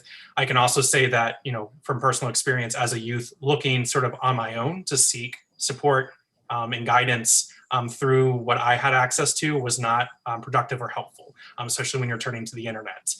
There's a lot of misinformation on the internet, especially as it relates to sexual and gender identity. And so it can be challenging to navigate that information without the guidance or support of someone who is a professional or has a sort of informed opinion on it. And so I would agree or sort of agree with this sort of line that, by limiting or lowering the age of consent and creating additional access for youth to interact with professionals, you reduce the chances that youth are going to be seeking, like you said, unsavory or Tom, Dick, and Harry sources on the internet and other places. So I really, so I hope that and groomers also. Exactly, yes, and sexual exploitation, exactly. That is also definitely within that same line as well. Thank you. Thank you, Madam Chair. My pleasure. Delegate Rosenberg, followed by Delegate Bandari. Delegate Rosenberg. If I read the bill correctly, under current law, if you are a minor but age 16 or older, you don't need a determination by a healthcare provider that you're mature and capable of giving informed consent. But under the bill as it's now before us, any minor 12 years or older, which would include those 16 to 18, would have to have that determination by a healthcare provider. Is that a correct reading of the bill? Whoever wants to answer that. I would say that is correct, and that is based on the standard that is in other parts of the code for other occupation licensure. Okay. Thank you. Delegate Bandari. Yeah, thank you, Madam Chairman. My pleasure. Yeah, this is very important bill, and a lot of opposition is pointed out about the capacity and maturity to understand what he or she is consenting. I would like to get more information from Dr. Polsky. How do we determine whether the disclosure will lead to the harm of the minor or deter the minor from seeking care without listening to the parents, only listening to the children? How do we determine that risks? Because sometimes the children do not know the risks, benefits, and alternative. So I would love to hear, is there any safeguard or process in place? Delegate Bandari, you bring up an excellent question, and I will remind the committee that we're talking about licensed healthcare professionals, people who have gone through years of training. They've dedicated themselves to helping every client or patient who comes in, that all of us, regardless of our training, have had experience counseling, working with adolescents. The question at this point is, does it change when a parent is not in the room? And the answer is certainly yes. And so every time that I talk to an adolescent without a parent there, the way that I shape questions is a little bit different. It's more clearly letting that young person talk to me, and it's a slower process because we realize that adolescents do not have the experience to jump to determinations of how they want to proceed. So it's not that a licensed clinician can't perform this care. It's a question of how graded that process is. And And again, for any clinician who decides that they are not comfortable providing care in this circumstance, there is nothing compelling them to do so. Thank you. Are there any other questions for this particular panel? I see none. So thank you very much for your testimony today. We now go to an unfavorable panel. The first one witness is Ms. Megan Montgomery. Ms. Montgomery, good afternoon. Good afternoon, Vice Chair Penny Melnick. Can you hear me? Yes, I can clearly. Thank you for being with us today. Thank you for having me. Good afternoon, Chairwoman Pendergrass and members of this committee. My name is Megan Montgomery. In addition to being the chairwoman of the Love Maryland PAC, I'm also the mother of a minority male child in a Title I school district. And I come to you today to ask you not to pass this bill. While very well intentioned, this bill simply, one, does not do what it is purporting to do. It does not provide any actual increased access for children who are at risk. And while I understand the delegate has a very good, coming from a good place, as are we, this bill is not it. We talked about that the stated intention is not to cut out the parents, but in fact, that is the only intention of this bill. It is exactly what the bill says. Children cannot be healthy if they are not in a functional relationship that involves their parents and a therapist. School-based counseling is the answer to this problem. And we in the state of Maryland, particularly in Baltimore City, have not only a shortage of counselors, but we have the lowest counselor to child ratio. When you get outside of a school counseling system, what happens is that in order to have any sort of dialogue or treatment, then we are in a situation where you have to have a diagnosis. And there are bad therapists out there. And a bad therapist with a bad diagnosis for a child who is not able to understand the lifelong ramifications of that bad diagnosis feeds the school to prison pipeline. And that is especially true for minority children. And in my written testimony, you'll see that there's a flyer that talks about the desperate impact on African-American boys of straight up bad diagnoses. So in conclusion, I urge you, please don't pass this bill. Fund and fill school counselors' positions for actual, impactful, appropriate talk therapy with children. Thank you for your testimony, Ms. Montgomery. Next, we have Mr. Vince McCoy. Good afternoon, sir.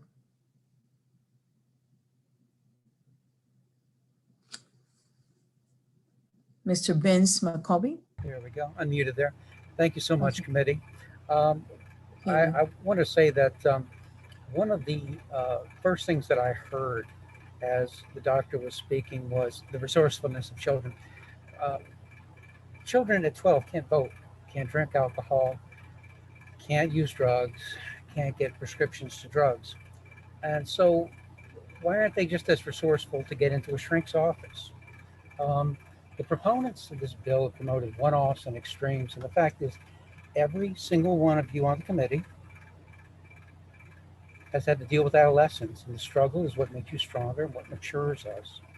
So the idea that children growing up without stress, questions, absent of all troubles, that's fantasy. It's a utopian point of view that only government can push. Literally no one feels that growing up from age 1 to 18 will be absent some effort.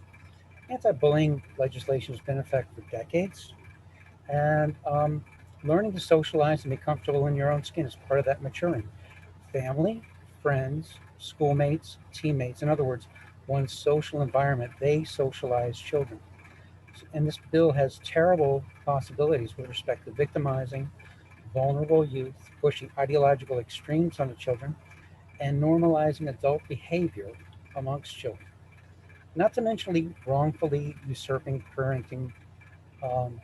Where I come from, where I work most in the judiciary, you should know that children's rights are subordinate to the parents, not the least of those for the reasons Delegate Saab pointed out. No 12-year-olds allowed to work, vote, carry a weapon, and you're trying to allow them on this? I don't think so. Planned Parenthood recently was reported just last night is profiting from the self-diagnosis. And we're finding that children are suddenly deciding they're trans because it's fashionable. It's It's causing mental health problems, social pressure. I want to close by saying what an activist said on the Joe Rogan show and was reiterated on the news last night, that LGBT activists continue pushing for transgenderism in children, despite a higher rate of suicide and numerous other mental and health risks. That was on the news last night. I would encourage that we need to just have good parenting and to work through these natural anxiety pieces to adolescence. I think that's a much more healthy. Sir, can you wrap up, please? Yes, thank you so much for your time, committee. Thank you. Next, we have Ms. Margaret Stoklosa. Good afternoon, Madam Chairwoman Pendergrass, Vice Chair Pena-Melnick, and committee members. My name is Margaret Stoklosa, and I'm a mom in Gaithersburg, Maryland. In 2019, at the end, we moved to Maryland, and my daughter at the time was 12, so the appropriate age of this particular bill.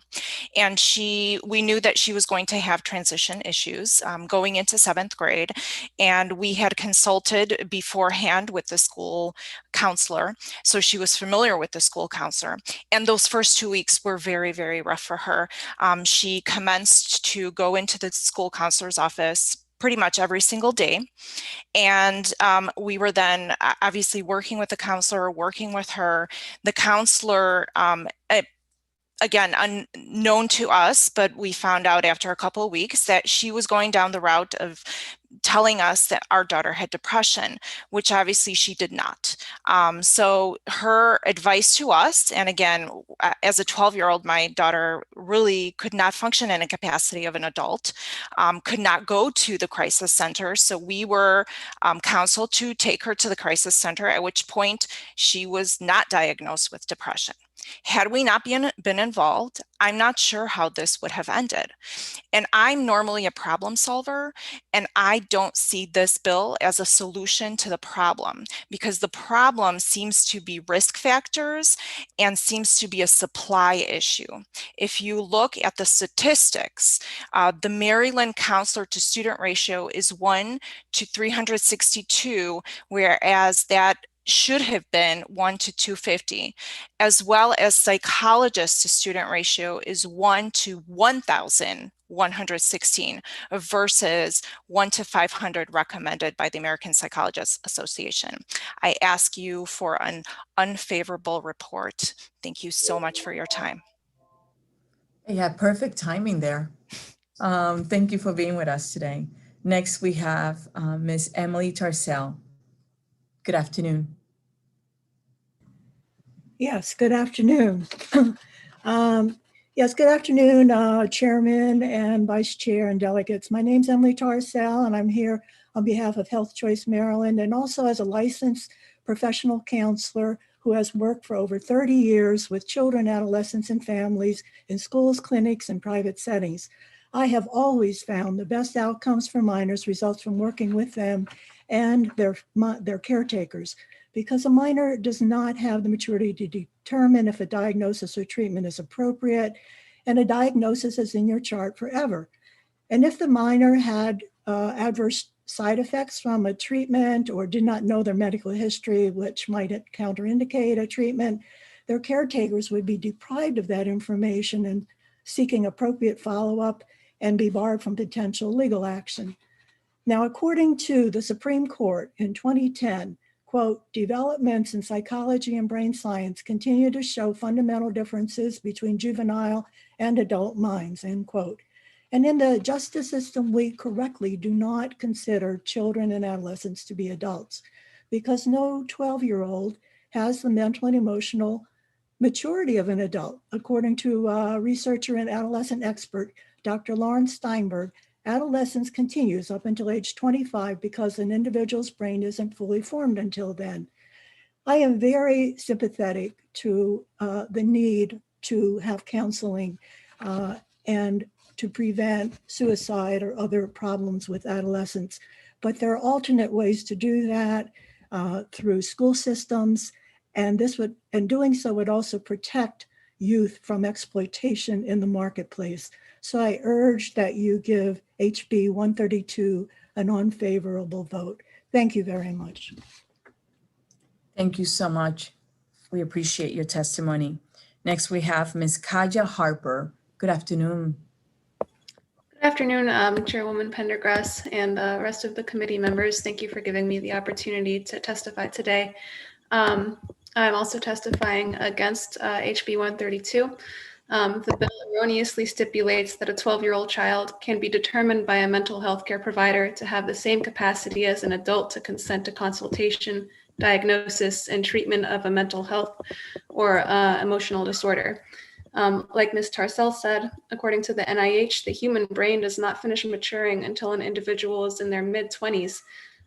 In boys, the brain doesn't even reach its final size until age 14. 12-year-olds are not allowed to call 1-800 numbers from a TV screen. They're not allowed to operate motor vehicles, vote in elections, get tattoos, or make any other decisions of consequence, because hundreds of years of scientific evidence and conventional wisdom have shown that children this young, who have in many cases not even begun puberty, do not have the capacity to make consequential decisions alone and do not have the self-awareness and understanding of the world to make said decisions without the consent of their parents. This bill is also beset, sorry for my cat, with logistical issues due to the fact that our laws have determined that 12-year-olds are not mature enough to manage money. They can't apply for credit cards or open their own bank accounts. It's prudent to question how the mental health services rendered to children without consent of their parents would be paid for. Would mental health care providers be encouraging children to steal their parents' credit cards and forge their signatures? Furthermore, if a child is diagnosed with a mental disorder such as schizophrenia, which can require interventions such as close supervision or even medication, it is blatantly irresponsible to leave parents out of the equation. While this bill stipulates that healthcare providers can choose to inform parents of a minor's diagnosis, it does not require them to. This provision has the potential to be disastrous. A child with severe mental health conditions need the support of loving parents who have access to the knowledge and resources they need to treat the condition. Children, especially children with mental disorders, are not always forthcoming about their needs, nor do they have the capacity in many cases to support themselves independently through a mental health crisis. It is dangerous to place children in a position where their parents may not know if they are suffering from a severe mental health issue. Thank you for your time, and I urge you to vote against this bill. Thank you for your testimony this afternoon. The cat wanted to be heard too, so. Yes, he did. So are there any questions for this panel? And I'm going to go to the participant icon. Delegate Lewis Young, followed by Delegate Bel Castro. Delegate Lewis Young. Thank you, Madam Chair. I'd like to address this question to any of the unfavorables. If a child was feeling very ill, maybe running a fever, sore throat, coughing, and the parent just was indifferent, didn't think it was that serious, or thought the child was exaggerating, do you think that child would have the right to seek help independently? Well, I'll be happy to respond to that. This is Emily Tarcell. I think if a child is feeling ill, they would either talk to somebody else about it, maybe a relative, a school nurse. If there was neglect involved on the parent side, that they were not really addressing the concerns, we already have systems to protect children against abuse. So I think in those situations, certainly a child can address anyone with a concern they have, and then that person will respond. An adult can then follow up and see if the parent's being negligent. Thank you. You answered my question and made my point. Thank you. Thank you. And this is Megan Montgomery. If I may just No, jump in. we're only, Megan, Ms. Montgomery, we're only allowed to, it's the rule of the committee. We're only allowed to direct a question to one person on the panel, okay? Thank you for understanding. We really appreciate your patience. Next, we have Ms. Delegate Bel Castro, please. Thank you, Madam Chair. And, in the year 2021, I'm shocked that I have to ask this question, but it's for Mr. McAvoy. Mr. McAvoy is a gay woman. I grew up in a school where I wasn't safe to be out. I went to college and I didn't feel safe being out as well. You insinuated that it's trendy now to be gay and be part of the LGBT community, but I question, is it because the work that a committee like that our committee is doing, the work that Delegate Bagnall is trying to do, is it just that younger people feel safer to be out now in this day and age? Sorry, I was muted. I've seen statistics that show that it is simply because of social media. Beyond that, I don't really study it, so I couldn't tell you. Thank you. Next, we have Delegate Krebs. Thank you, Madam Chair. I'm not sure who can answer. My pleasure. A couple questions ago was asked about if there was a physical issue with a student in school, what would be the process for parents? I am under the impression, after being on the school board, that you must inform the parents immediately when someone visits the school nurse. Is that accurate or not? And that's the way it is in our, I mean, I don't know if it's in state law, but it's certainly in the way we practice in our county. Even if you go, for any reason, you go to the school nurse, the parents immediately called. Does anyone know if that's in state law? Who's the best person to answer that question on the panel? Anyone? Delegate Krebs? We'll just have to ask we'll ask the council. Staff. We'll This to me take that is offline. I think they're very similar. Thank you. My pleasure. Are there any other questions for this panel?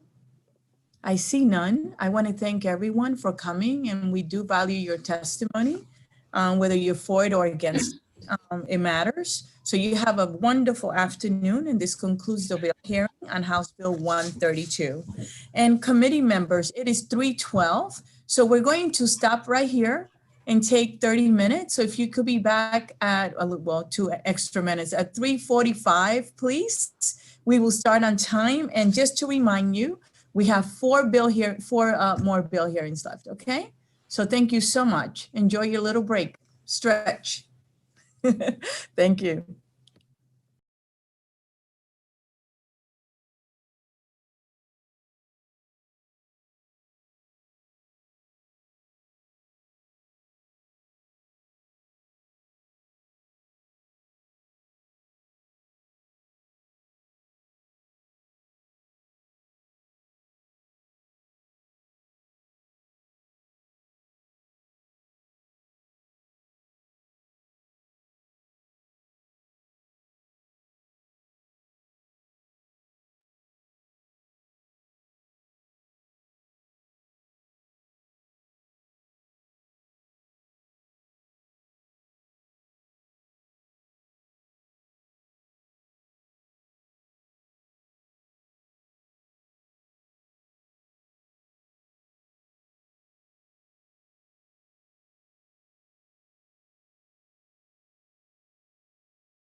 Good afternoon. Welcome back to the Health and Government Operations Committee. We took a break until 3:45. It is now 3:45.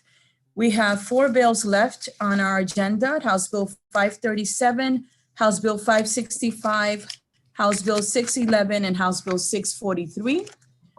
For the bill sponsor, just a quick reminder that you are allotted 5 minutes to present your bill.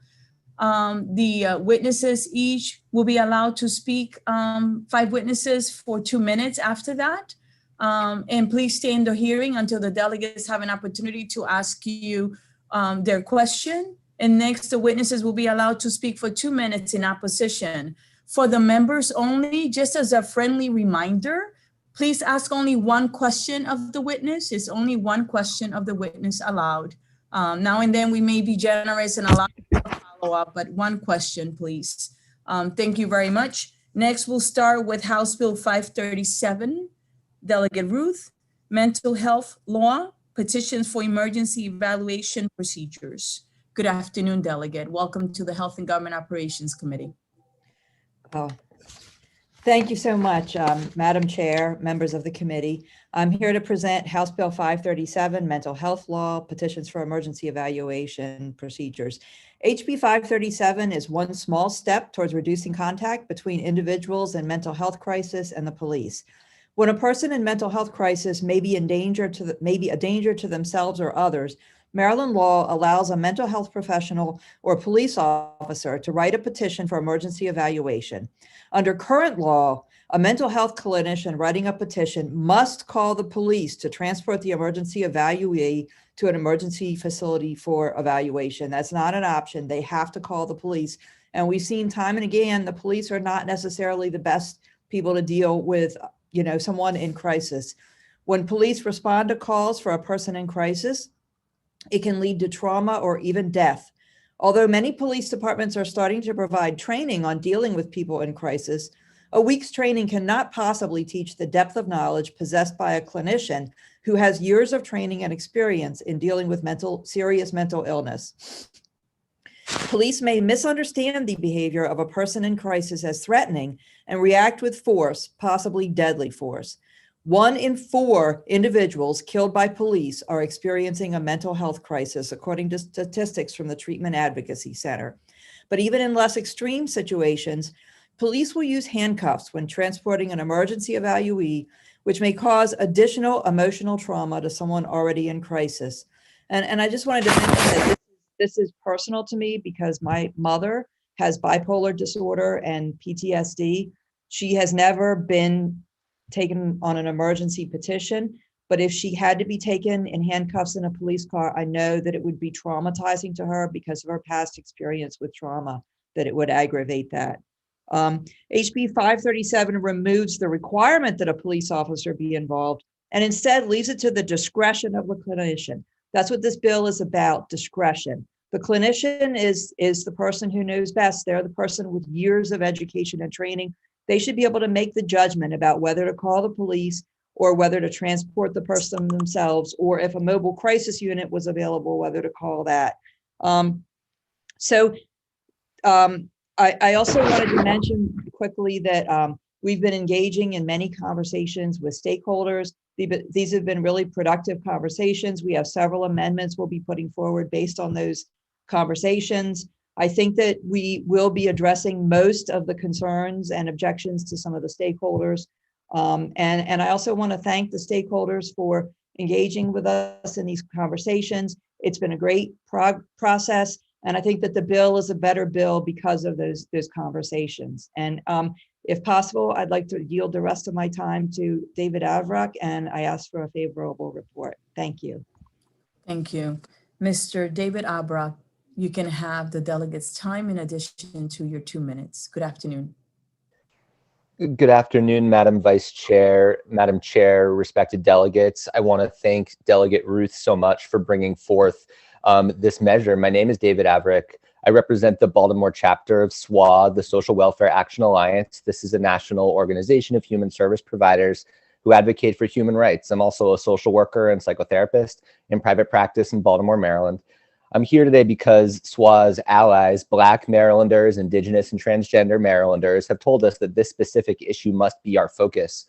There's an urgent need to decouple policing and mental health crisis response. So while I'm up here as a white person, I want to report that SWA has met with many local activist organizers, community members who are fighting against racism. And this issue represents the concerns of a broad coalition of Marylanders.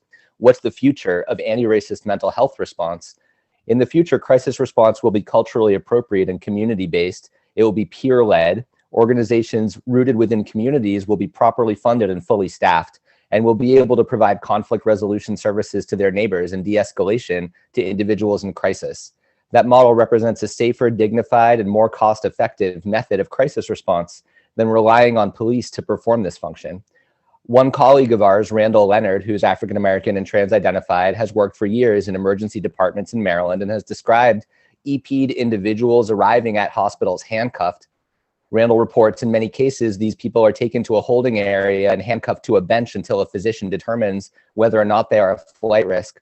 When it is not absolutely necessary, this level of restriction and force is undignified and risky. Not all emergency petitions require this level of force. HB 537 doesn't take us directly to this future of community-based services, but it represents the first necessary step toward it.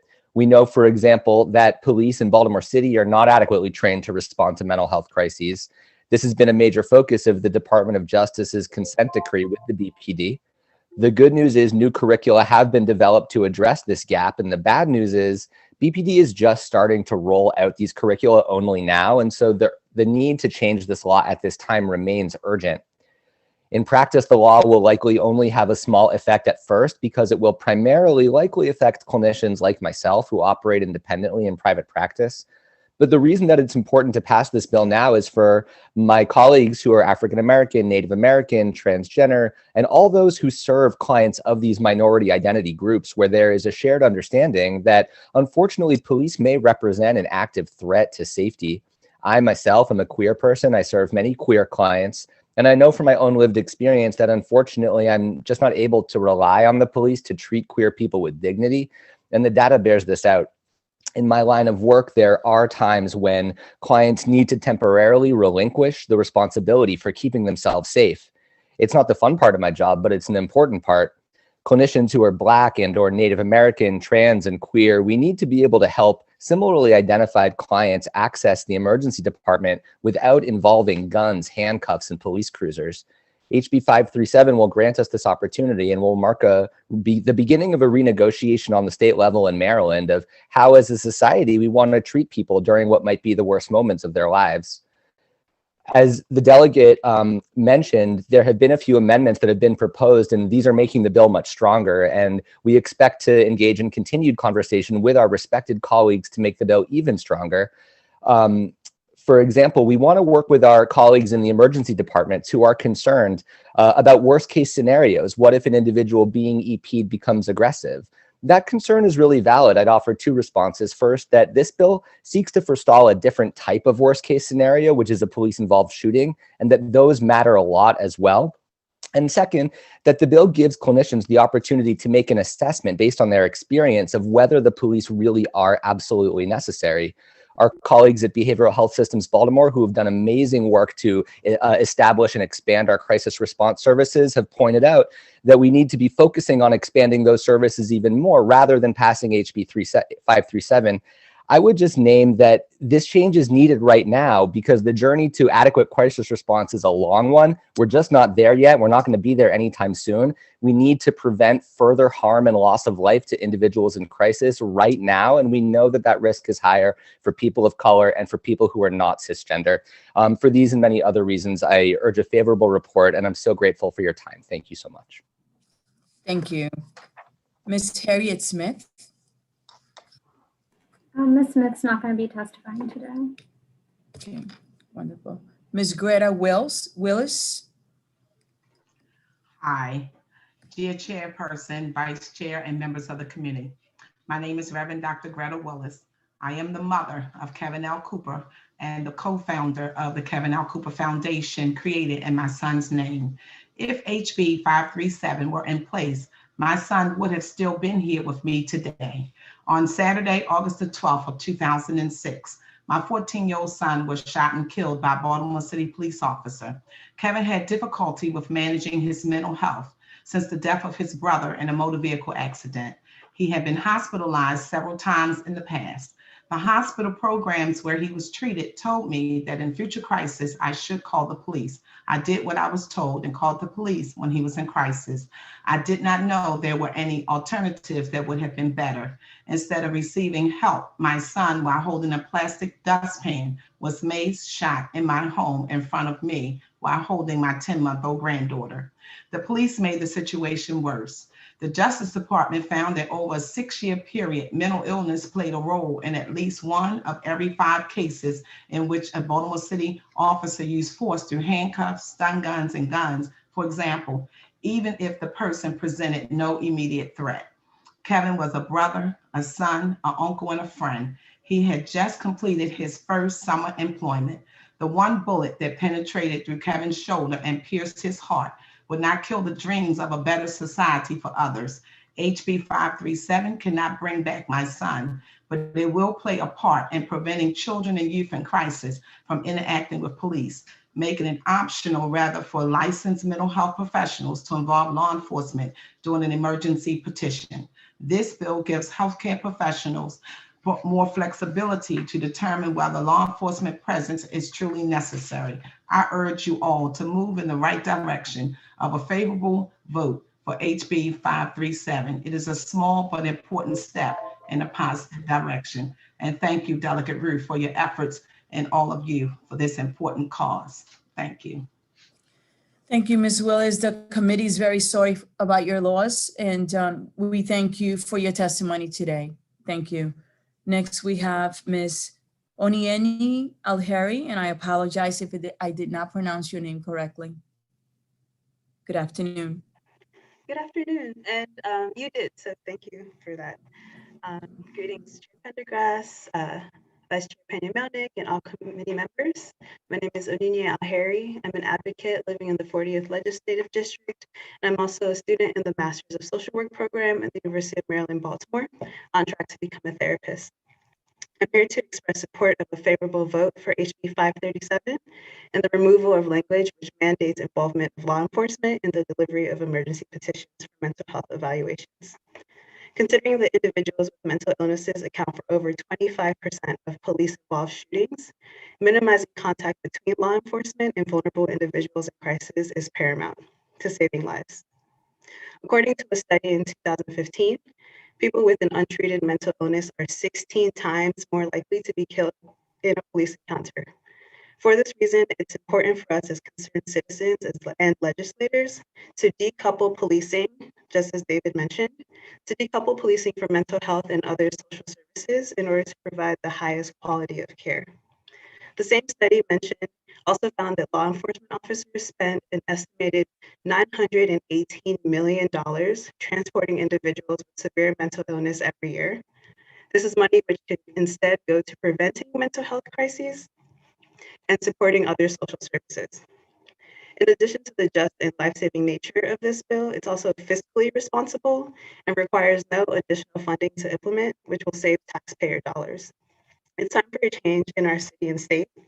Individuals in crisis deserve to be treated with dignity, not to be re-traumatized or harmed by police. The solution is not to provide more training and resources to police. Instead, service providers and licensed clinicians should be central in all emergency evaluation processes whenever possible. Please help move this bill forward and support. Thank you.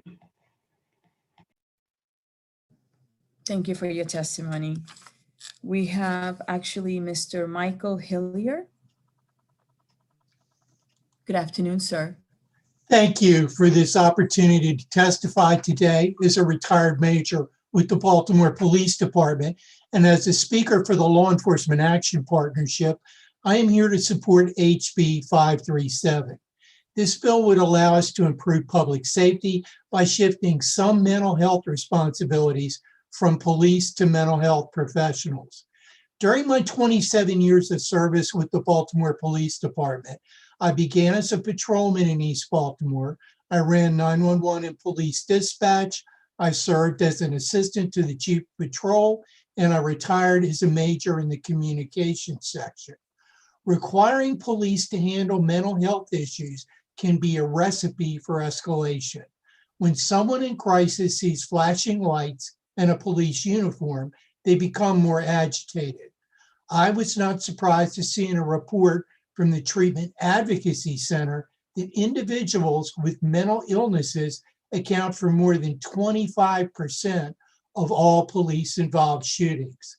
Many mental health-related calls are better handled by specially trained behavioral health clinicians, paramedics, and peer counselors. Several cities already send civilians to appropriate 911 calls rather than the police. They have never had a death or injury at one of these calls because the trained civilians are skilled at de-escalation. I support HB 537 because it would stop requiring emergency petitions for mental health evaluations to be handled by law enforcement. It would allow people trained in mental health issues to handle these situations without calling in the police. It would free up police to focus on calls related to serious crime for which we are far better trained. Thank you for the opportunity to share my experience in support of this bill today. Thank you for being here and thank you. Great timing. Are there any questions for this particular panel? And I'll go to the participant icon. First, we have Delegate Collison, followed by Delegate Johnson. Delegate Collison. Oh, thank you, Madam Chair. Pleasure. This question is for Mr. Hilliard. The Law Enforcement Action Partnership, is that in any way affiliated with the organizations that represent, current law enforcement officers, or is it a completely separate organization? The Law Enforcement Action Partnership is not affiliated with any organization that represent police. We are a group of police officers, prosecutors, judges, correctional officers who support improvement of public safety and reform of the criminal justice system. Great. Thank you for your work. Thank you, Madam Chair. Thank you, Delegate. We have Delegate Johnson. Thank you, Madam Chair, and thank you, panel. Whoever's best suited to answer the question. We constantly hear that we have a shortage of psychologists, psychiatrists, mental health professionals. Do we have the manpower in Maryland to shift the burden onto behavioral health specialists? David, do you want to take that one? Certainly, and I appreciate that question. So what HB 537 would do would simply create the option for a mental health clinician who is a petitioner in an emergency petition procedure to not have to call the cops if they deem it unnecessary and they themselves are able to assist with transportation. And so it shifts the burden away from police and onto behavioral health providers when they are able to do so. And so it doesn't create any imposition or any requirement on any party that doesn't currently exist. All it does is expand the possibility that a provider can engage in the transportation of the emergency petitioned individual to the ED if they are able to do so and if they deem that it is safe. Madam Chair, a follow-up that is in line with that question. A quick follow-up, please. Aren't these calls usually responded to at homes where the emergency petitions come into play? So would that not require a behavioral specialist to respond to the call?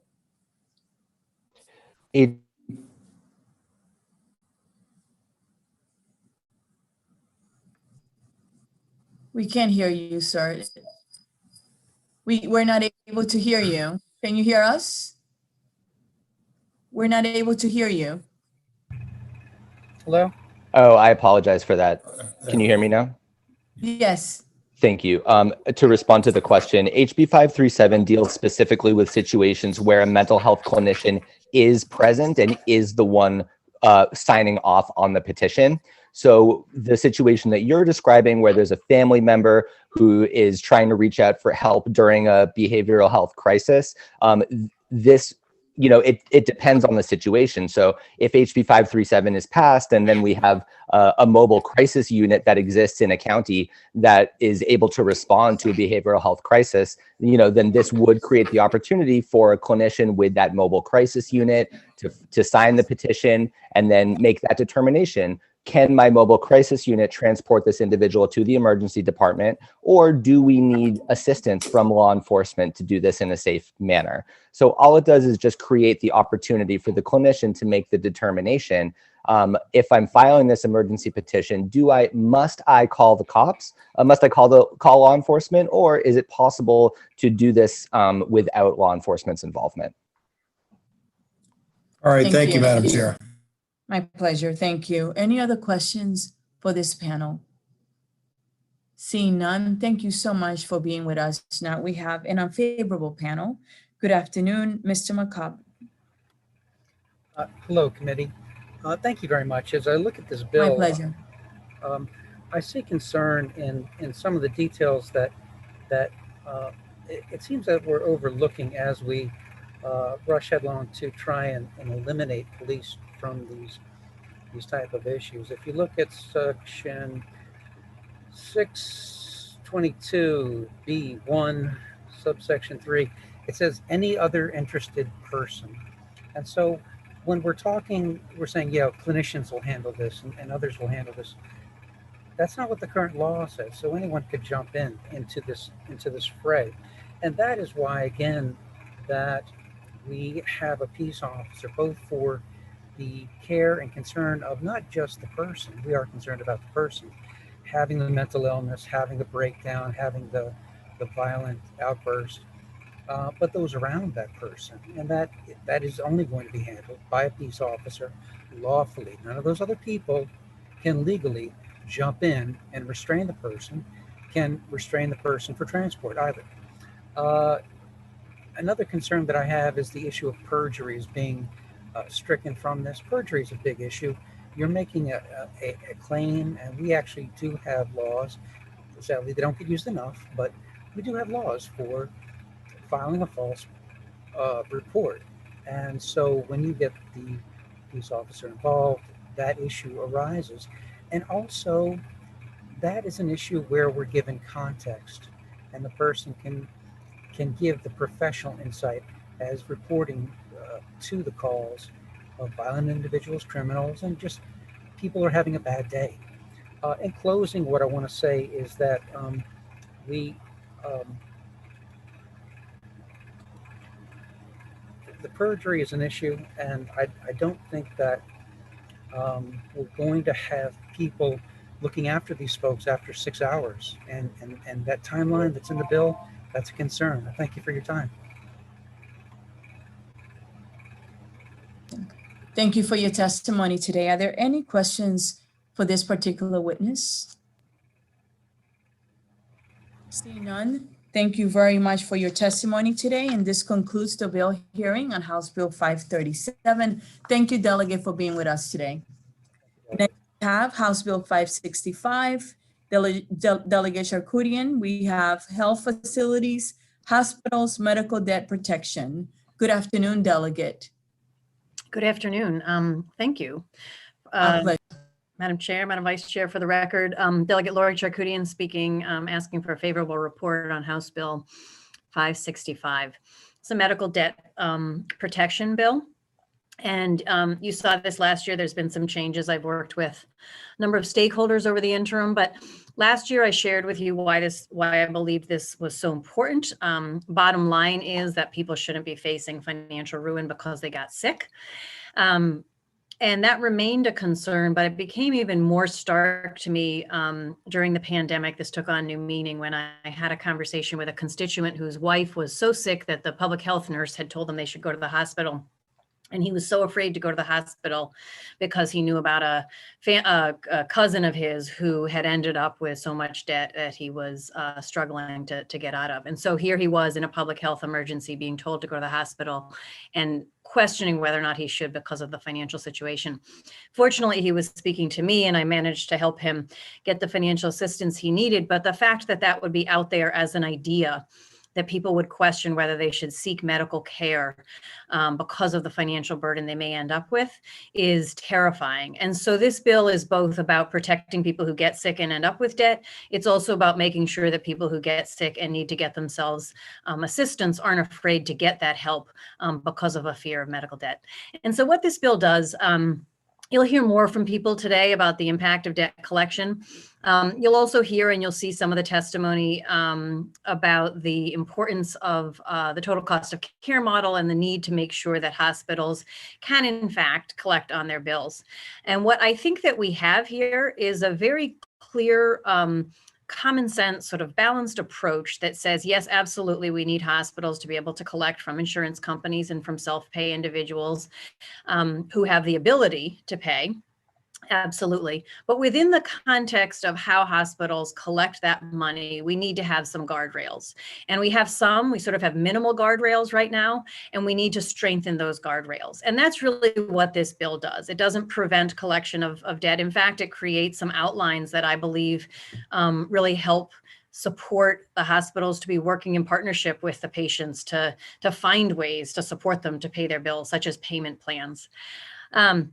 It's designed, so I think that one of the things you might think about as you consider what's happening across the state, and again, you're going to hear about the debt crisis across the state, but is that not all hospitals use lawsuits and not all hospitals use the same strategies to collect debt. And so what that tells us is there are different models out there that get people to pay, because all of the hospitals are successful in engaging with the total cost of care model and in that we have in this state. And so that gives us a clue that there are strategies that don't involve lawsuits that can be very effective. And so what this bill does is it sets a couple of key things into place. One is it puts a cap on lawsuits at $1,000. Now, last year that cap was at $5,000.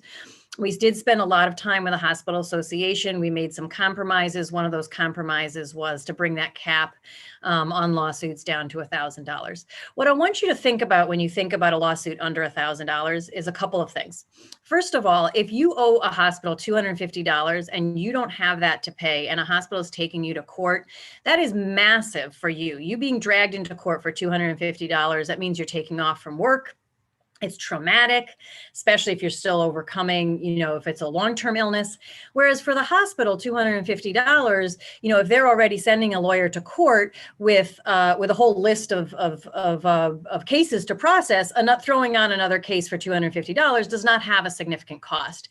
And really that imbalance in the cost to the hospital of going to court for $250, $500 and the damage to the individual of going to court for that amount is just really, it's a major imbalance. And so this bill sort of rebalances that. It sort of says if court makes sense for the hospital, it's got to make sense because of the value of the amount that they're going after.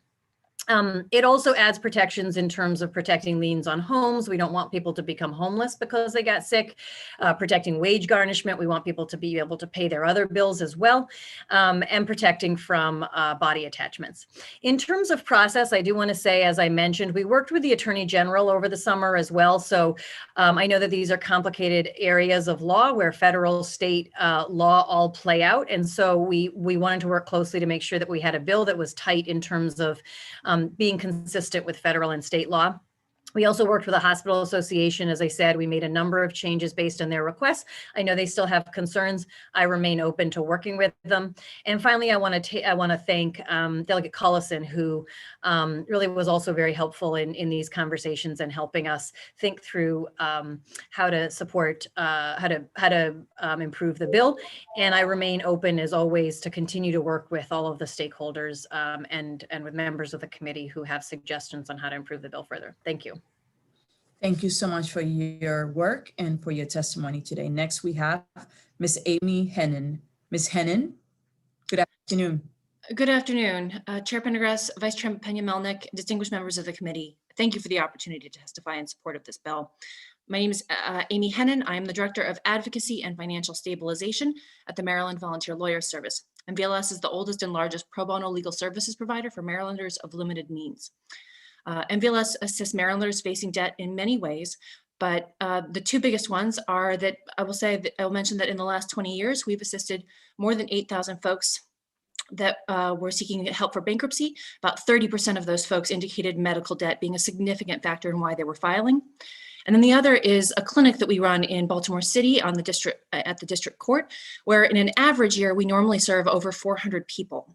I want to draw your attention to my written testimony where I talked about my client, Anne, who was a prime candidate for a hospital financial assistance program, but was never made aware of it. And I want to contrast her experience and the difficulty that she faced with my own personal experience, which is that when I recently received a hospital bill that was unexpected to me, I knew what my options were. I knew what the financial assistance programs looked like. And I was able to contact the billing department and work all of those things out. But that was because I was empowered and I knew exactly what was offered to me. My client, Anne, was not empowered, and she did not know what was a potential for her. And we know that that there may be the argument that people who are not potentially going to be garnished or sued might not even pay their bills, but people who are concerned about their credit or concerned about things like that are in fact still going to pay their bills. And so debt collection is not outlawed with this bill. And in fact, it's still so they can still take other tactics. It's just not suing, but it does encourage the process of reaching out to folks to ensure that they are getting that financial assistance that they deserve. And so I want to urge a favorable report with no weakening amendments. Thank you. Thank you for your testimony. Mr. Michael Bullis. Good afternoon.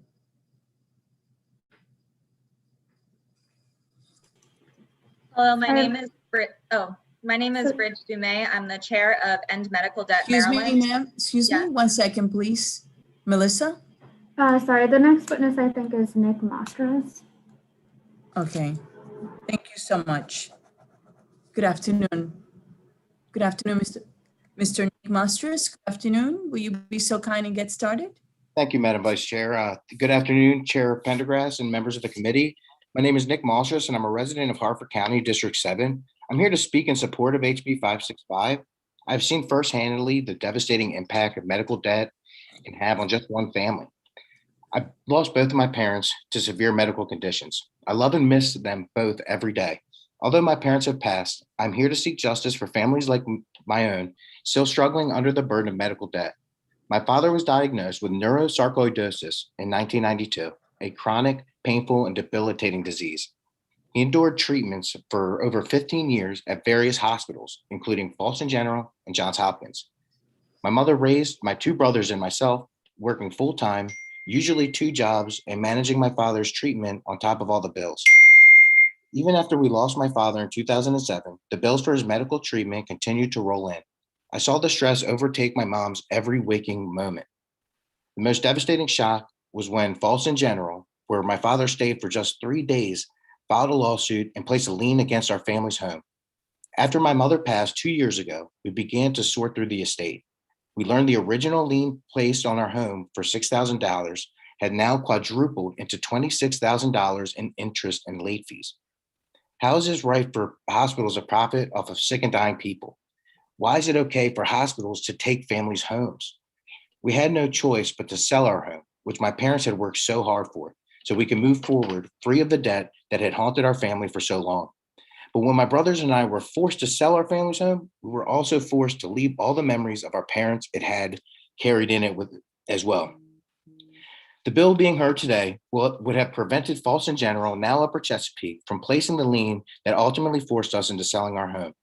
I strongly support HB 565 because it would have ensured that hospitals can't place liens on patients' homes, and it would have ensured interest rates are capped so debt can't compound the way that it did for my family.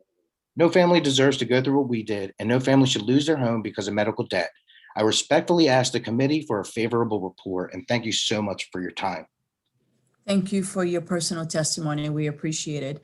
And Ms. Melissa Bender, thank you for keeping me straight. And next we have Ms. Ashley Black. Good afternoon, Ms. Black. You be so kind and give us your testimony. Good afternoon. Can you hear me? Yes, we can clearly. Wonderful. My name is Ashley Black. I lead the Public Justice Center's Health Rights Project. We support policies and practices that promote the overall health of Marylanders struggling to make ends meet, with the explicit goal of promoting strategies that work to eliminate racial and ethnic disparities in health outcomes. We strongly support the Medical Debt Protection Act as a way to address the harmful impact that medical debt has had on Maryland patients and their families. When families can't afford to pay their basic needs because of medical debt looming over their heads, they risk their housing and food security, both of which are social determinants of health. This in turn can lead to poor health outcomes for the entire family, not just the patient who's being sued. And this is why the $1,000 cap on lawsuits is so important. The lawsuit is the gateway to wage garnishment, and medical debt lawsuits can exacerbate health inequities, as we know that low-income people and people of color are more likely to have worse health outcomes than their counterparts. In fact, more than 1 in 5 Marylanders of color struggles with medical debt and collections. And as an organization, we've witnessed our clients, primarily in our Workers' Rights Project, which represents in unrelated matters, having their wages garnished to pay off medical debt. And while we try to provide referrals to organizations that can help them with challenging the debt, or organizations that can help them apply for food or housing assistance if they need it, we're often left wondering, how did this person fall through the cracks in being found eligible for financial assistance before the lawsuit was filed? And we've come to the realization it's not a crack, it's a crater, and it keeps happening. Our low-income communities need better. They need the accountability, transparency, and patient-centered protections set forth in this bill. And I thank you, and we urge a favorable report. Thank you very much for your testimony. Next, we have Brig Dumais. Good afternoon. Good afternoon. My name is Bridge. I'm the chair of End Medical Debt Maryland. Our coalition has 48 organizations and dozens of community members, collectively representing over 300,000 Marylanders. We urge you to issue a favorable report with no weakening amendments on the Medical Debt Protection Act. The major provisions we advocate for will ban lawsuits for $1,000 or less, prevent liens on homes, and prohibit wage garnishments. The COVID-19 pandemic has made this bill more urgent than ever. COVID-19 can have long-term effects, so in the coming years, we can expect more patients will be forced to make an impossible choice between seeking health care they cannot afford or not receiving care, causing their health to deteriorate. You'll hear testimony on the $1,000 cap and the home liens, so I'll focus on wages.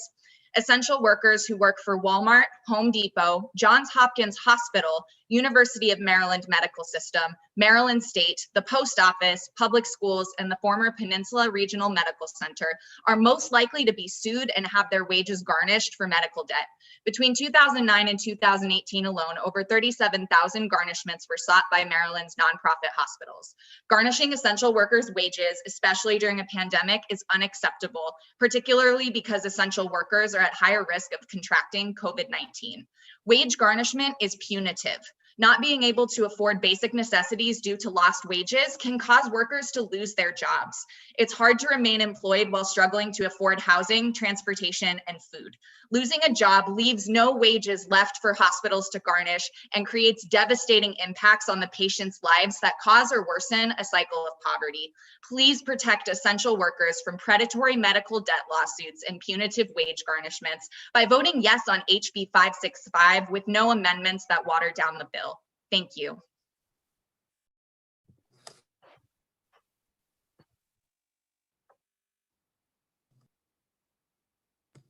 Thank you so much for your testimony. Next, we have Ms. Marceline White. Good afternoon, Ms. White. Good afternoon, Vice Chair, members of the committee. My name is Marceline White, and I'm the Executive Director of the Maryland Consumer Rights Coalition, MCRC. MCRC advances economic rights and financial inclusion through research, education, advocacy, and direct service. We're here in strong support of House Bill 565 and thank Delegate Charkoudian for bringing this legislation forward. You've heard from others about why this bill is so necessary. I just want to make a few brief points to expand on what my colleagues have said. In the past year, up to 12 million people nationally may have lost their employer-linked health insurance, which means that for Marylanders who've lost jobs, income, or small businesses, there's a greater need now than even last year for the expansion of healthcare and protection from usurious, onerous medical debt. MCRC commissioned a Gonzalez poll from October 2020 that's attached to my testimony. I'll just highlight 2 brief points. 3 times as many African-American households are struggling to pay medical bills as white households. And 45% of African-American households polled would have to use their credit card or be unable to pay a $500 medical bill compared to 18% of white households. This is an economic rights and a racial justice and a public health issue. Changes from last year, Delegate Charkoudian reached out to MHA, and as she said, we slashed our demand by 80% to $1,000 in terms of prohibiting lawsuits. This bill does not stop hospitals from collecting debt. They have many tools to continue to collect debt, including reporting and having adverse credit. So it simply stops lawsuits for $1,000 or less. It does not harm Maryland's unique model. There is a study you have from Boston University economists showing it does not harm this unique model. There's broad support for this bill, and many of these things that are called for in this legislation have already taken place in other states successfully, including 4 states do not garnish wages, 9 states protect the family home, and 1/3 of Maryland hospitals already do not sue.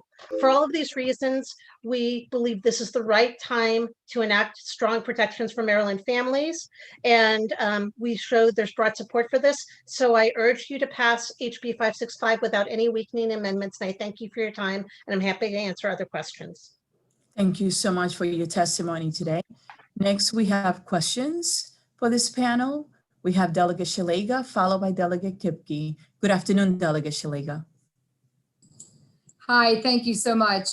This question is for Nick Mostras. I think I've said your last name correctly.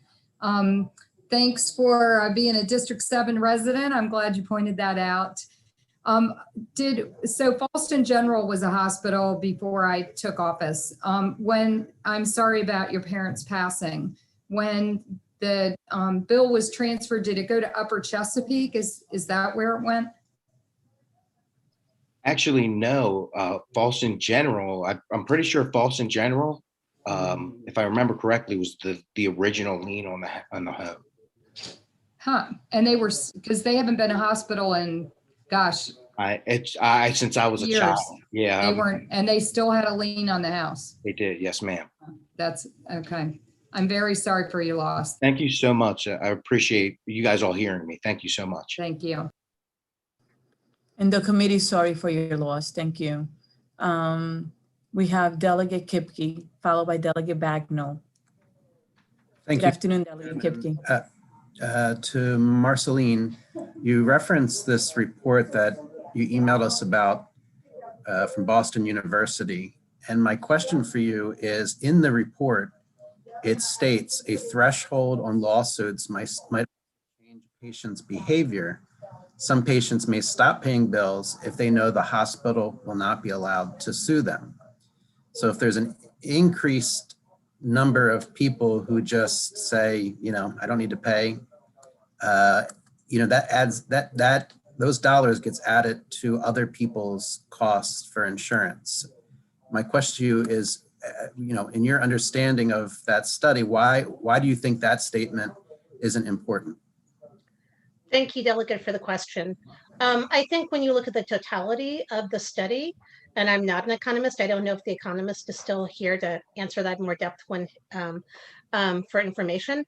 I think in the totality of the study, the piece that we took away is the fact that on average, for $1,000 threshold, which is what this bill does, it would cost hospitals about $7,000, which when you look at that is a very small amount in totality, because you think again about what the hospital is bringing in net revenue versus the impact on someone like Nick who lost their home, or the impact on workers who are having their wages garnished. And then the other piece I would mention is that, again, from what we've seen and what Ms. Hennon mentioned, many people want to pay their bills, they just simply cannot afford to. So the income-based repayment plan is an important part of this legislation. And finally, our experience shows there's a large universe of people who will react to the other debt collection activities, not simply the lawsuit.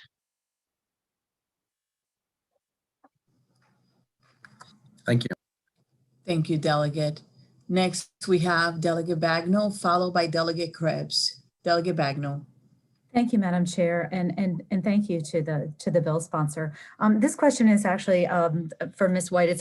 I think it's a follow-up to Delegate Kipke's question, but you did reference that survey. It's quite extensive, and I apologize, we haven't had an opportunity to take a deeper dive. But can you just speak to what your survey, what the results found regarding medical debt in Maryland?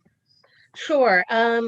It's like briefly some of the, I think, most striking findings are that 12% of Marylanders right now have a medical debt they or someone in their household cannot pay. And again, that we saw this disparate impact. Of those, 3 times as many African-American households have a debt that they cannot pay as white households. And 45% of African-Americans would have to either charge or would not be able to pay a $500 medical bill, which I think again speaks to why these income-based repayment plans are important and why you're talking about, a lawsuit and a possible public health issue for a low amount. The other thing I would mention, and you may hear from the hospitals about the financial assistance policies, but one of the things we found in our polling as well is that 29% of Marylanders today have no idea that hospitals offer financial assistance policies. And out of that 29%, 50% of those are African-American households.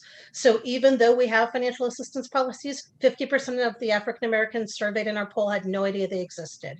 So again, this is why we need to do the good work you did last year, passing HB 1420 by Delegate Lewis, but also follow that up by making sure that if someone qualified for financial assistance, then they wouldn't have their wages garnished, which is what this legislation does. Saying you shouldn't be penalized if you should have been qualified.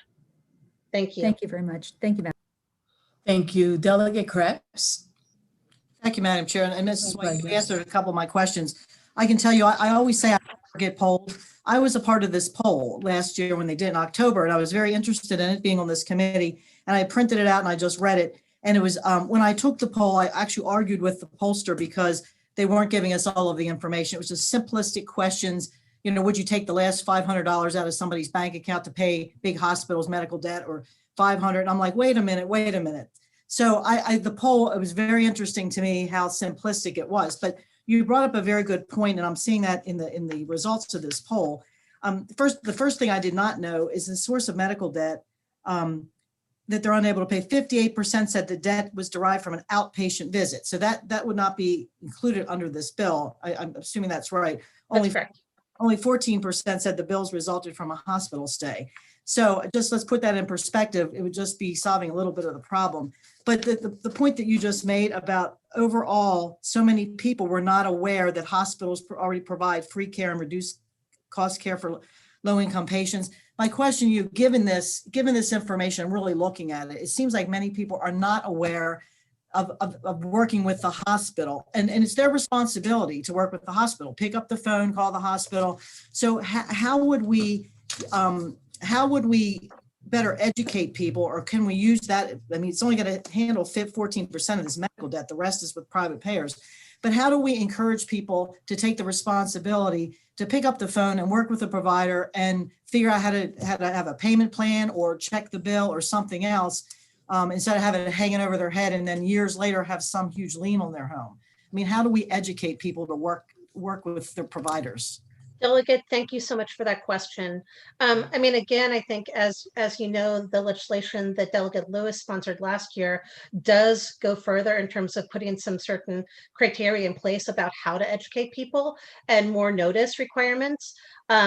This poll was taken in October. That bill went into effect October 1st. So I would hope we would see some improvement first of all. But I guess I would sort of flip that and say that actually the onus to some degree is on the hospital to make sure that the patients know that these are available, because they do receive charity care for covering these individuals. So I would say that in some degree, the onus is on the hospital to make sure people are aware of the policies, they're working with people.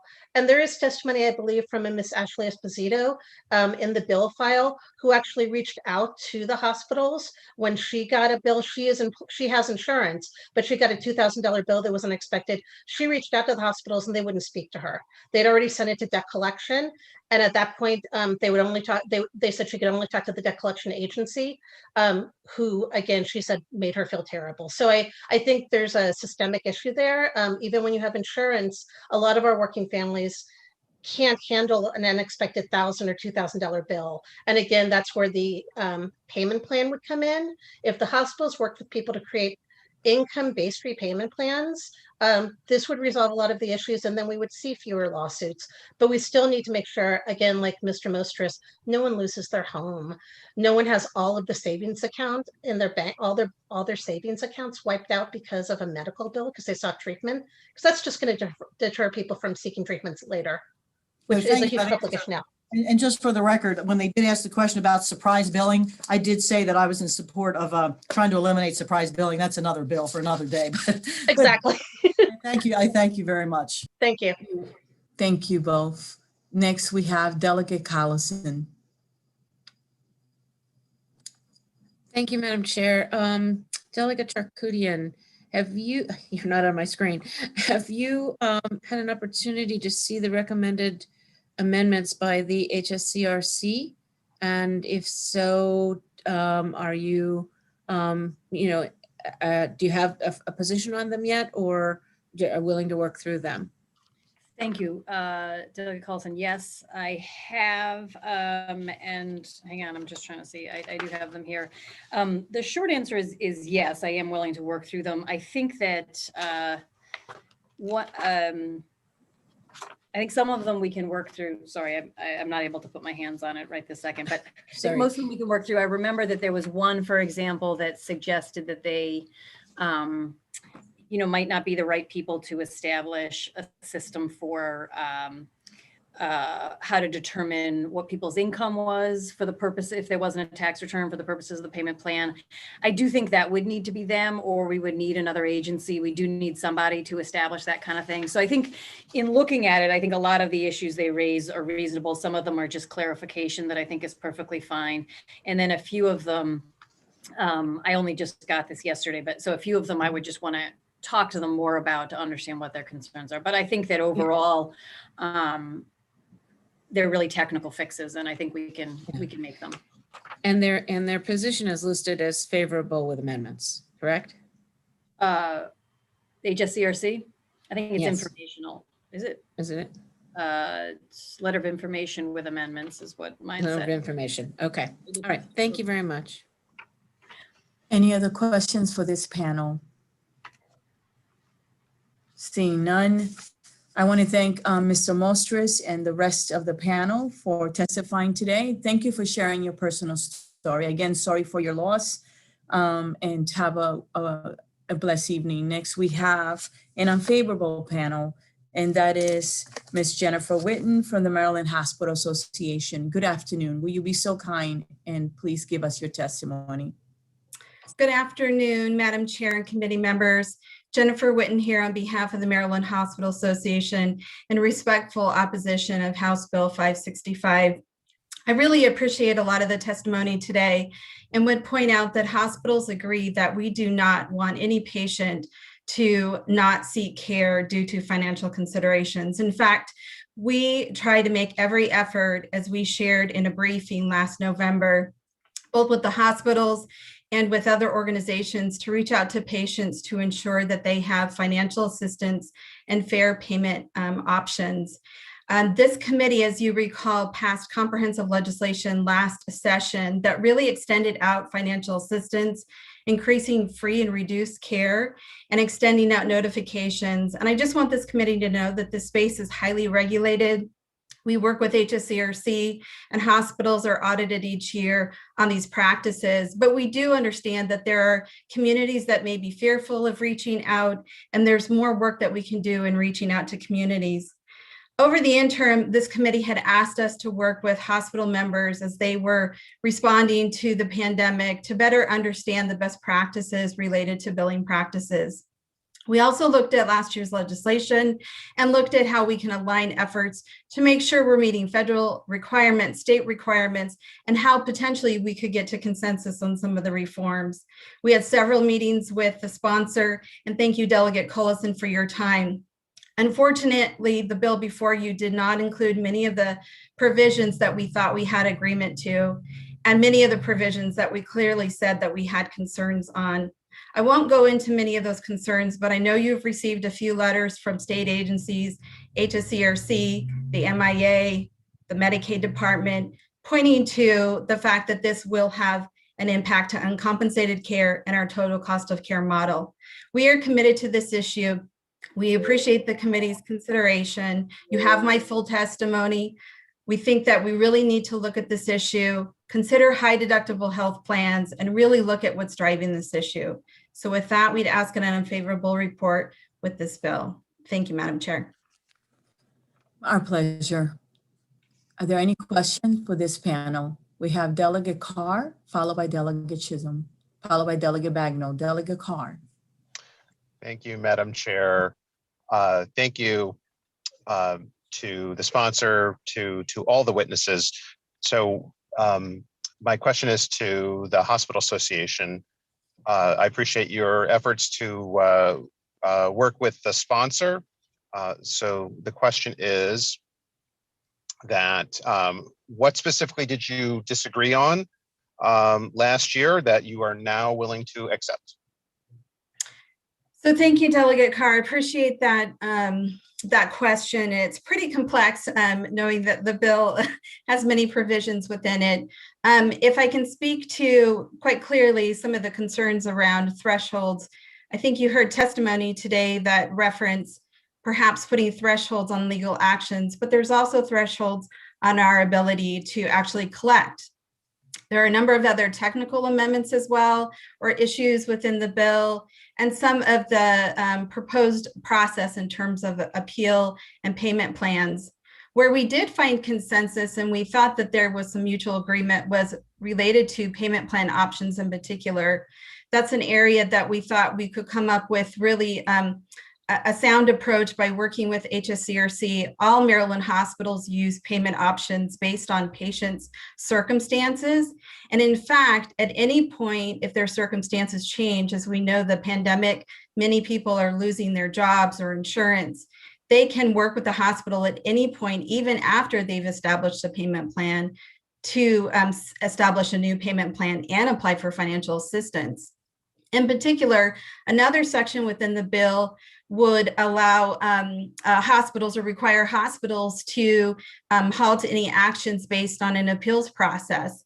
I believe you received testimony from MIA. We actually agree that if insurance carriers and the MIA appropriately could identify and notify hospitals that they were working through an appeals process or determination process, that we would halt any collection efforts. Currently, that onus is on patients alone. And often patients don't know where they are in terms of either a formal appeals process or determination.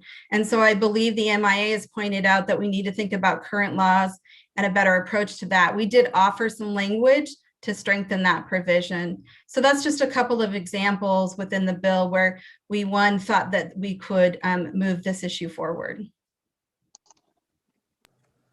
Thank you. Delegate Chisholm. Thank you, Madam Vice Chair. And Delegate Carr actually asked my question on payment plans. So I want to ask a separate question. Knowing that debt collection outfits typically pay 10% on the dollar, somewhere in that figure, how long does the Maryland Hospital Association see on average a payment plan option put out before you decide to send it over to debt collection? So Delegate, really good question. And I'm not our technical expert on staff, but I'm going to do the best I can to answer your question. So if I can turn everyone to federal laws, we spoke a little bit about this in November. So there are very specific requirements on certain number of notifications and timeframes to which hospitals have to provide financial assistance, notification, and then can start the debt collection process. So it's not until post-discharge. So once that patient is discharged, we have up to 90 days before we can actually send a first notification. This is after 4 billing statements have been sent out with reminders to work on financial assistance. So up to 90 days before we can actually send a notification on any billing activity, collection activity. Then hospitals cannot take any action up to 120 days. So that's 120 days an individual has until any collection happens. Financial assistance by federal law, an individual has up to 240 days to apply for financial assistance. So even after that collection process happens, you can still continue to apply for financial assistance and or come back if your circumstances changes. So hopefully that answers your question just on some of the parameters around collection. And just to remind the committee, in Maryland, we actually, I appreciate Marceline noting that report, although I did not have time to really review it myself. It does note that Maryland actually is the only state that regulates these kind of specific policies, and that Maryland hospitals are actually prohibited in selling any of their debt. So they really work with agencies similar to Godley Davis, who you heard from in November, really trying to work with individuals either on payment plan options and or financial assistance. Thank you. Thank you, Madam Vice Chair. Thank you for your question. Next, we have Delegate Bagnall, followed by Delegate Kipke. Delegate Bagnall. Thank you, Madam Chair, and thank you, Ms. Witten, for being here today. I appreciate the efforts that the Hospital Association makes to get to yes, having experienced it myself. But my question is, I saw in your testimony the concern about that this legislation is not modeled on the all-payer model, which is what we have. So is your opposition on the bill, or is there a path to yes? Does the Hospital Association have amendments that could address the fact that this is based on a different model, and have you offered those to the bill sponsor? So thank you, Delegate. I appreciate, again, that question. So the Maryland Hospital Association, as I shared, did meet with the sponsor several times and actually spent hours working through amended language, and in fact, proposed a number of amendments in December. Many of those amendments were not accepted, unfortunately, which caused us to be in the posture we are today. The legislation before you is a model that's promoted by the National Nurses Union, which is a California-based union. And it really is used in other states that have for-profit hospitals. And so although we do agree that there are some provisions in the bill that, given some work and some technical aspect, are good best practices, there are many other provisions that aren't appropriate for the kind of finance system and model that we have in Maryland. Thank you. Thank you, Madam Chair. My pleasure. Delegate Kipke, followed by Delegate Belcastro. Delegate Kipke.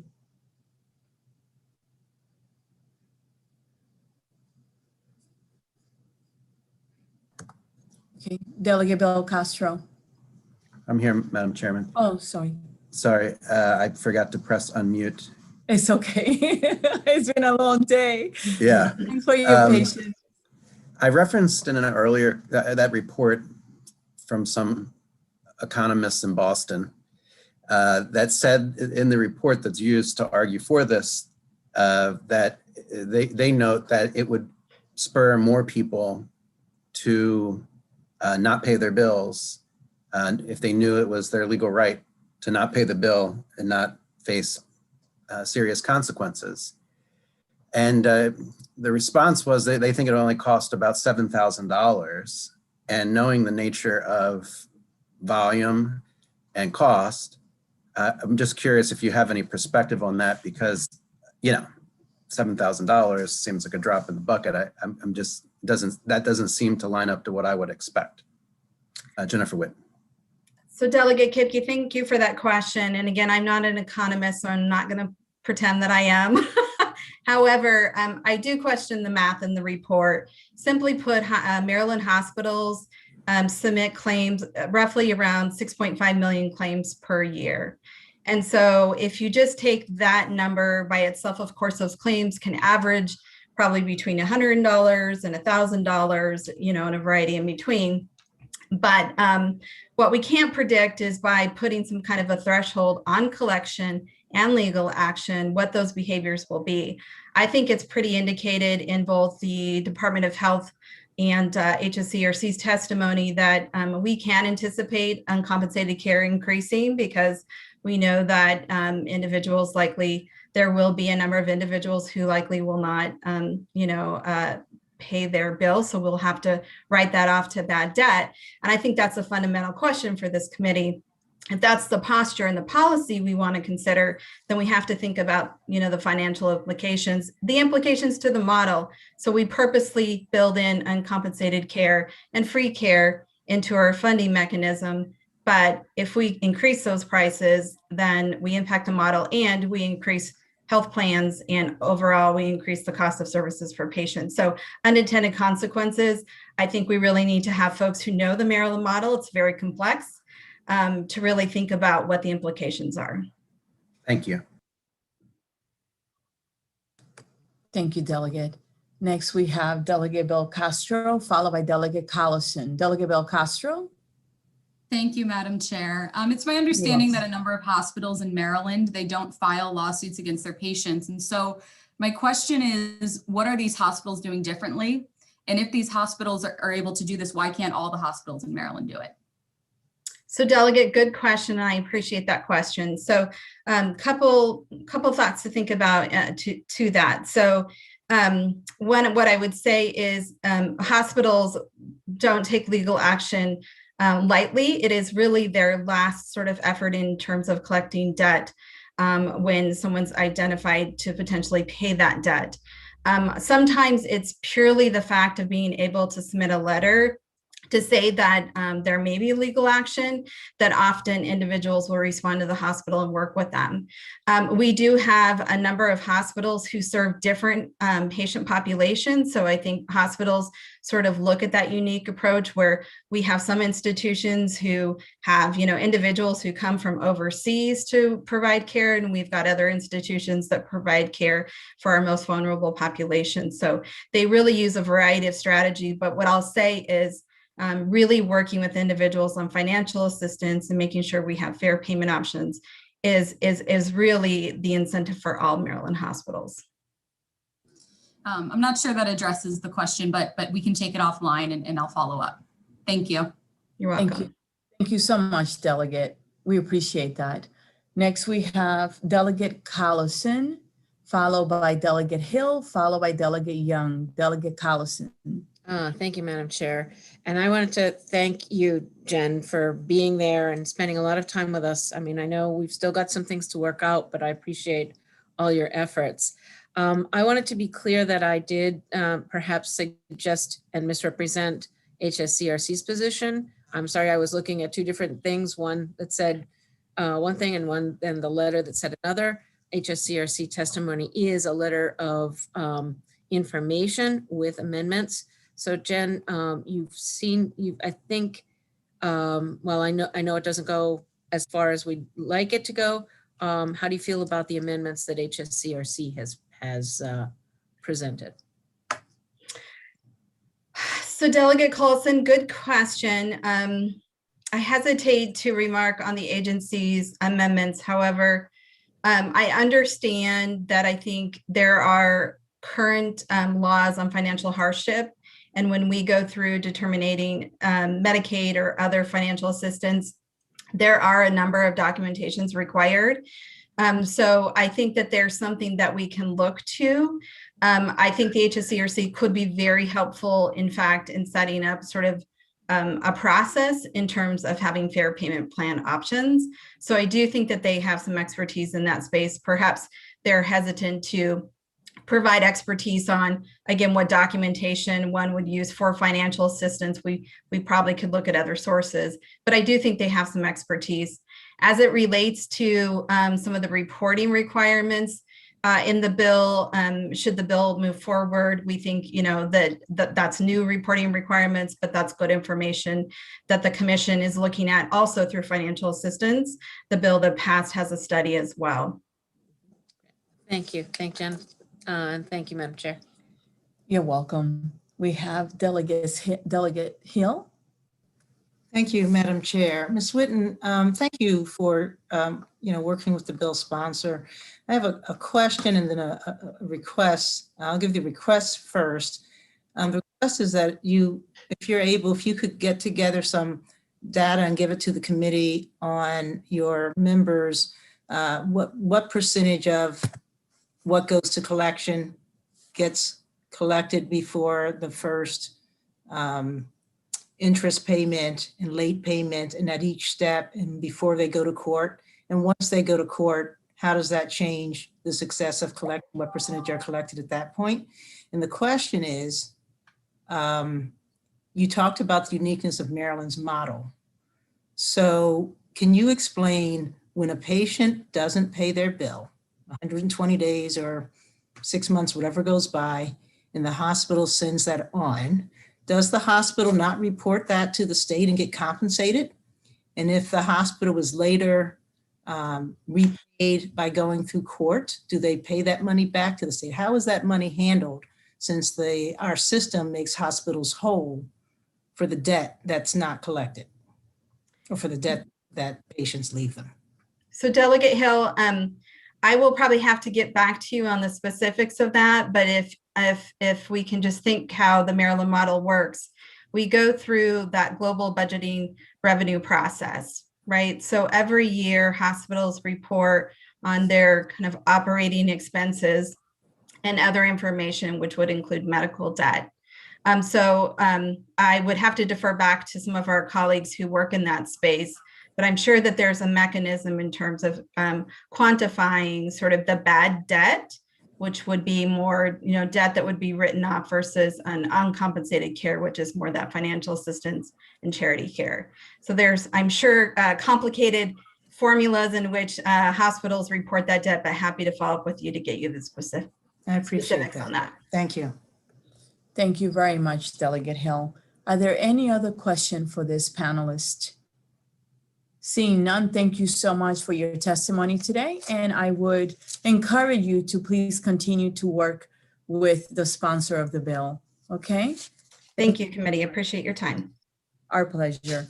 Next, we have basically it's oral testimony by Mr. Keith Erickson, and it's informational testimony. Good afternoon, Mr. Erickson. Thank you. I'm Professor Keith Mersley Erickson. I'm testifying on behalf of myself and Professor Tal Gross. We're both health economists at Boston University, and we've written a report supporting this testimony that was commissioned by the Maryland Consumer Rights Coalition. We estimated the effect in Maryland's total cost of care model of restrictions on hospitals' lawsuits to recoup medical debts, such as HB 565's $1,000 threshold for a lawsuit to be filed against a patient. To do this, we analyzed a data set of all medical debt lawsuits filed by Maryland hospitals from 2009 to 2018. For the HB 565 threshold of $1,000, we conclude that the effects on hospitals' revenue will be relatively small. We begin by holding patients' behavior fixed and look at what the policy would do, which would eliminate $3.6 million in lawsuits filed in Maryland each year. However, the actual reduction in hospital revenue would be smaller because hospitals don't collect the full amount. They pay administrative costs and they don't always succeed in the lawsuits. Based on data, including how much medical debt sells for in other states where that practice is allowed, we estimate that hospitals only receive on net about 10% of the amounts that they sue for. As a result, we estimate that the policy would cost each hospital just $7,000 in revenue per year, a small fraction of payroll. That estimate of $7,000 may under or overestimate the true effect of the policy, since patient and hospital behavior might change as a result. For instance, patients might stop paying their bills. But hospitals have other methods to encourage patients to pay, such as prepayment requirements, bill collectors, and reporting to credit bureaus. We do some analyses, and even if the policy led 1 out of 20 bills not to be paid, we estimate the average loss per hospital in that case to be $76,000. Our report also quantifies the gains of this policy. About 7,000 hospital medical debt lawsuits per year would be avoided with the threshold, which would reduce the emotional and financial stress that patients face from these lawsuits. Thank you for the opportunity to testify. Professor Gross and I are happy to answer any questions about our report. Thank you so much for being with us today in Maryland. We appreciate your testimony. Are there any question for this particular witness? We have Delegate Robin Lewis. Delegate. Thank you, Madam Chair. Thank you, Dr. Marzilli. I'd like to make sure I understand your findings. So I think I heard you say that the average estimated loss per hospital due to unpaid medical debt under this bill, that per hospital cost is $76,000. Is that correct? Did I hear you right? So of an economist, there's one hand, the other hand. If patient behavior didn't change, it would be only $7,000. But there's concerns that patients might stop paying medical bills, and we do some sensitivity analyses. And if that case, in one of the scenarios we would estimate $76,000 per hospital. What is the likelihood in your experience? I mean, I know you're an economist. I know it's the dismal science. You always think the worst of human behavior, but in real life, what are the patterns of consumer behavior with regard to paying bills? Right? I mean, even just intuitively, I know it's not true that people just don't pay bills. So somewhere, what's closer to reality, the 7,000 per hospital or the 76,000? It's probably somewhere in between. So, I'm not exactly sure because nobody's quantified what the lawsuit itself does in terms of changing patient behavior. But if we think of the other incentives that patients have to pay their bills, they're pretty strong and substantial, right? So hospitals can require prepayment at the point of care for non-emergency care. Hospitals can still report to credit bureaus, and many people care about their credit for credit cards, their home, et cetera. And patients also find the experience of being hounded by bill collectors potentially distasteful, which is another motivation. Moreover, we also see that people in general want to comply and think it's morally wrong on average to not pay a debt that they could pay. And so I do think that the lawsuit is not the only determinant of whether or not people pay these debts, and that people who are going to the lawsuit stage often have really good reasons for why they're there. Right, and if I may- Delegate Lewis. Oh, I have to finish, okay, thank you. Thank you, Madam Chair. To Thank you, sir. Follow up, will you be so kind, Dr. Erickson, and follow up with Delegate Robin Lewis's office so that she can ask you the rest of the questions? And Delegate Lewis, will you be so kind and share them with the committee, please? I just need to be consistent. Thank you so much for understanding. I so much appreciate it. Are there any other questions for this witness? I see none. Thank you so much for your time today. We really appreciate you. So there are no other witnesses. So this concludes this bill hearing on House Bill 565. Thank you, Delegate, for being with us today. And colleagues, we have 2 more bills left, so just hang in there with me. We have our next one. We have House Bill 611, and it's our own Delegate Hill. Delegate Hill has today for us public health prohibition on testing cosmetics on animals. Good afternoon, Delegate Hill. Good afternoon, Madam Chair, and I want to make it easy on you and the committee.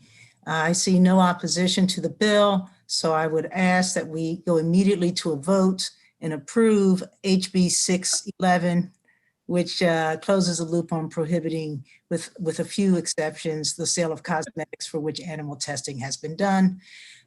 See my written testimony and a lot of testimony in support. And essentially, we all have heard, or I believe most of us have heard the term cruelty-free cosmetics. And all across the country for many years, we really have become a more humane nation, not simply because it's the right thing to do in terms of animal testing, but also because it's a practical thing to do from a business standpoint. And we now have a number of human cell-based methods, computer modeling, and other effective and affordable ways of doing the science that we need to make sure that products and ingredients are safe on humans without using animals as our proxy. So with that said, What this bill would do is it would make it illegal, proactively, not retroactively, to knowingly sell products in which either the product itself, the cosmetic product itself, was tested on animals or any of the ingredients were, and that information is fairly readily available. And that's basically what it does. And as I said, if you reference the fiscal note, there's a fairly extensive list of exceptions to the policy that don't compromise human safety and the need to do some types of research. But as I said, it closes a loophole, and it's just a way for us to then, make a cosmetic change in how we treat animals. It actually goes a little bit further to make sure that we can move further down the road in terms of being humane in the way we treat animals. So with that, I will cede the rest of my time to the next witness. Thank you, Delegate. Next, we have Ms. Lisa Radab, and you have 3 minutes plus your 2 minutes. Good afternoon. Good afternoon, Vice Chair Pena-Melnick, members of the Health and Government Operations Committee. Thank you for the opportunity to testify before you today. My name is Lisa Radov. I'm the Chairman, President of Maryland Votes for Animals, here in support of HB 611. You will hear other testimony, but I think that Delegate Hill did an amazing job of explaining why, in addition to being inhumane, there are excellent business and scientific reasons that the bill makes sense. The cosmetics industry is moving away from this testing, as sensitivity to cosmetics with animals doesn't necessarily translate to sensitivity on humans. There are alternatives. Unilever, Avon, and Procter & Gamble have used synthetic tissue to test the safety of their cosmetics, as well as doing testing on animals can be expensive, as these animals have to be fed, housed, and given veterinary care. Finally, companies reap economic benefits as many current and new customers actively seek and select cosmetics that are not tested on animals. By passing this bill, Maryland is sending a message that our state embraces corporate social responsibility and welcomes businesses that incorporate an environmental, social, and governmental business model known as ESG. This may seem like simply a cosmetic change, but to the animals enduring those gruesome tests, it's way more than skin deep. And I'd like to thank Delegate Hill for sponsoring this bill and look forward to a favorable report. Thank you. Thank you so much for being with us today. We have Ms. Vicky Katrina. Good afternoon. Thank you, Madam Chair, Madam Vice Chair, and members of the committee. My name is Vicky Katrinik, and I'm the Director of Animal Research and Testing at the Humane Society of the United States. I appreciate the opportunity to provide testimony in support of HB 611. As Delegate Hill already explained, this important legislation will prohibit animal testing in the development of a cosmetic product, such as shampoo, mascara, or deodorant. It will also end the sale of cosmetics that were newly tested on animals, with some limited exceptions. Similar legislation received unanimous support from the Senate. And I also wanted to be sure to point out that the written support for this legislation from some companies that are headquartered in or selling cosmetics in Maryland. Mom's Organic Market, which is headquartered in Maryland and has 10 retail stores throughout the state. Lush, which has 5 stores in Maryland. Jill Turnbull Beauty and Renew Botanical Skincare, which are both cosmetics brands based in Baltimore. And the reason why there is such strong support for ending the use of animals in cosmetics testing is because it's both cruel and completely unnecessary. There are no animal testing requirements for cosmetic safety substantiation in the US. Companies can already create great products using thousands of available ingredients that have a history of safe use and do not require any new testing at all, animal or otherwise. For new ingredients, many non-animal test methods have been and continue to be developed. In 2018, California became the first state to ban the sale of animal-tested cosmetics, followed by Nevada and Illinois in 2019.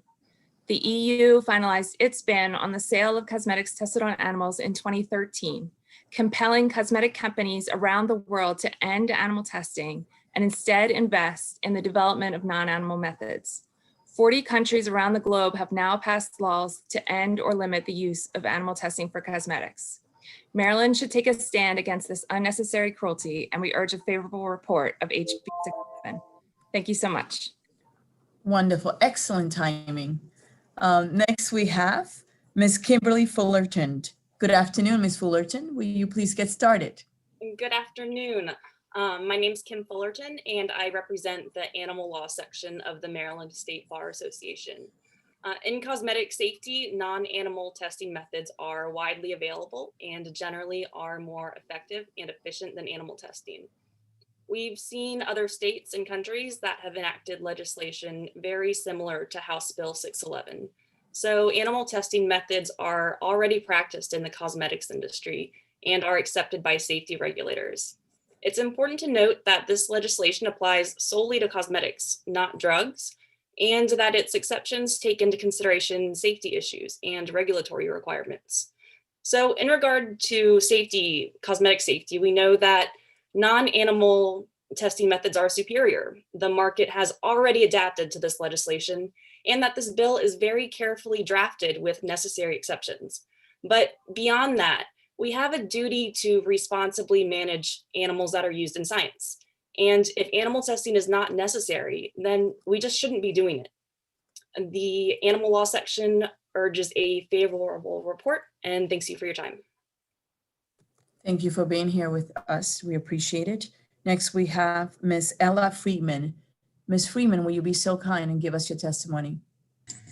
Hi, thank you for having me. I'm Ella Friedman. I'm a 10th grader at Sherwood High School in Olney, Maryland. In Girl Scouts, we were supposed to do a project that makes an impact on our local community. It's called the Gold Award. It's the equivalent to an Eagle Scout Award. I've always loved animals, so I decided that I wanted to do something that strengthens laws to protect them. As I did my research in 2019, I learned how more and more cosmetic companies are producing cosmetics that have not been tested on animals. I learned that using animals for testing the safety of cosmetics such as lipsticks and shampoo is unnecessary and cruel. The practice of dropping substances into the eyes of rabbits or rubbing on the skin of guinea pigs is outdated and should be abandoned.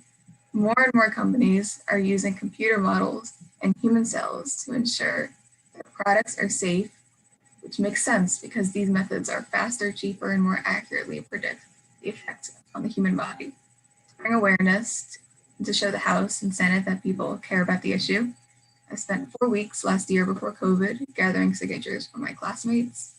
The reaction I received was overwhelmingly positive. I was thrilled that the students at Sherwood, customers of many cosmetic products, do not want innocent animals to die for such trivial things, and they eagerly signed my petition. I gathered 500 signatures from the students at my school.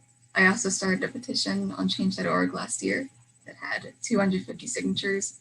Similarly, this year, I started a petition in the support of Delegate Bill HB 611 that already has over 1,100 signatures. Similar laws have already passed in the states of California, Illinois, and Nevada, and numerous countries around the world. It's time for Maryland to join the growing trend of adopting cruelty-free laws. Please support HB 611 to protect animals and consumers. Thank you for your testimony today. We really appreciate having you. Next, we have Monica Engelbretson, and forgive me if I mispronounced your name. Oh, that was perfect. Monica Engelbretson on behalf of Cruelty Free International in strong support of the bill. I think many of the best points have already been made, so I will just add that to point out that it's forward-looking, so it's not going to result in a bunch of products being removed from the shelves. It talks about animal testing going forward, new animal testing. Also, you will notice that there were exemptions worked into the bill for special safety concerns, foreign testing and drug testing and those sorts of things. And that's really a result of compromise and work with the industry between animal advocates and the cosmetics industry to take into consideration the complexities of the industry, but to maintain a shared goal of ensuring that cosmetics aren't the cause of new animal testing. So the bill has the support of the Personal Care Products Council, which is the largest industry association.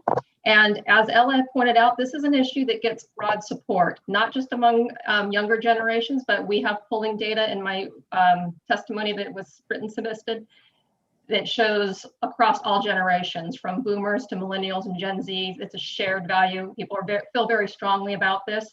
And we also know that 8 out of 10 Americans polled support prohibiting the testing of cosmetics on animals. So I will just end there and strongly urge your support. Thank you.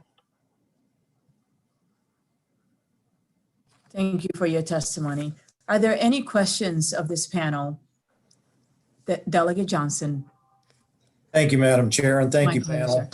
panel. Whoever's best to answer this question, have not the chemicals in cosmetics independently mostly been found to be safe for humans? And we only allow one witness to answer. So if you want to go ahead and answer, but we'll only allow only one. Oh, I'm happy to answer the question. I believe you're asking if chemicals used in cosmetics already been found to be safe. Is that the question? Correct.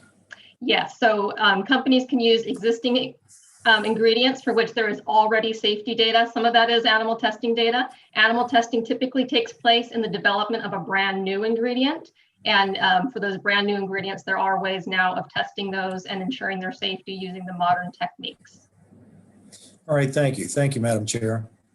My pleasure, and thank you for answering. We appreciate it. Next, we have Delegate Lewis Young. Delegate Young. Thank you, Madam Chair. How My would pleasure. a consumer know whether or not a cosmetic product had utilized animal testing or not? And specifically, when buying a product over the internet, should this go into law, how would it affect internet sales? It's either Ms. Katrina or Ms. Radoff. Well, in terms, Delegate Young, in terms of the whether a product is tested on animals or not, it does say it on the product. It'll say if it is like Leaping Bunny certified, it'll have a Leaping Bunny, or it will say this cosmetic has not been tested on animals. And many of the companies, this is a big marketing point for a lot of companies because consumers are very concerned about this. And so they will often tout this for that specific market as well as the larger market. And to your question, I think about how this would work in Maryland, my understanding is that those cosmetics would not be marketed in Maryland if they didn't meet those standards. But I think as you heard in the testimony, there have been some concessions such that pretty much there was no opposition to the bill that testified either in the Senate or here in your committee. So pretty much industry, they understand the cosmetics industry that this is the wave of the future. Thank you. Are there any other questions for this panel? None. Thank you so much for giving us your testimony today and for being patient. This concludes the bill hearing on House Bill 611. And colleagues, we have the last bill of the day, so you can take a big stretch. And it's House Bill 643. It is Delegate Palakovich Carr. And the title is Public Health Cosmetic Products Ingredient Prohibition. We have 5 witnesses. And Delegate Palakovich Carr, welcome to the Health and Government Operations Committee. Good afternoon. So for the record, I'm Delegate Julie Palakovich Carr, here to present House Bill 643. It's a pleasure to be before this committee for the first time. I'm here to highlight a threat to the health and well-being of many Marylanders, toxic chemicals included in cosmetics and personal care products. On average, American women use 12 personal care products each day. For American men, it's 6 products. But what many people don't realize is that these everyday products can contain toxic chemicals. Hairspray can contain cancer-causing PFAS. Nail polish may contain chemicals linked to reproductive harms. Skin lightening creams may contain mercury, which can harm the nervous, digestive, and immune systems. Hair and nail products may contain formaldehyde, which is linked to immune diseases and respiratory illnesses. And the list goes on in terms of harmful chemicals that sometimes appear in sunscreen, lip balm, concealer, foundation, eyeliner, and shaving cream. There's a solid scientific record documenting the harm of these chemicals, yet they are still sometimes used in American products. The legislation before you would ban the manufacture and sale of personal care products and cosmetics that contain 12 specific harmful and toxic chemicals. The goals of this legislation are thankfully already being implemented by many major manufacturers. Furthermore, large retailers, including CVS, Rite Aid, Walgreens, Sephora, Amazon, and Target, have also banned many of these chemicals from the products sold in their stores and on their websites. The bill would ensure that the minority of companies that still use these toxic chemicals in their products stop doing so. This legislation would put Maryland in the same posture as California, which passed an identical law in 2020. Other jurisdictions have acted to prohibit the use of some or all of these chemicals in personal care products, including Canada, the European Union, Australia, Japan, Brazil, Argentina, and the Association of Southeast Asian Nations. As you will hear today, this legislation has the backing of more than 20 organizations, including consumer protection and environmental groups, as well as the major trade association for the US beauty industry. Finally, I'll note that I have provided an amendment to the committee that clarifies the intent of the legislation. I thank you for your time and consideration, and I hope that Maryland can take this prudent step to protecting the health of its residents. Thank you for your testimony. We appreciate it. Next, we have Ms. Nika Leva. Hi, good afternoon, Madam Chair, Madam Vice Chair, and members of the committee. My name is Nika Leva, and I'm here on behalf of the Environmental Working Group. Thank you for the opportunity to testify in support of HB 643. Chemicals and contaminants linked to adverse impacts have been found in food, water, and many everyday consumer products. However, no category of consumer products is subject to less government oversight than cosmetics and personal care products. Although many of the chemicals in personal care products likely pose little risk, exposure to some have been linked to serious health problems.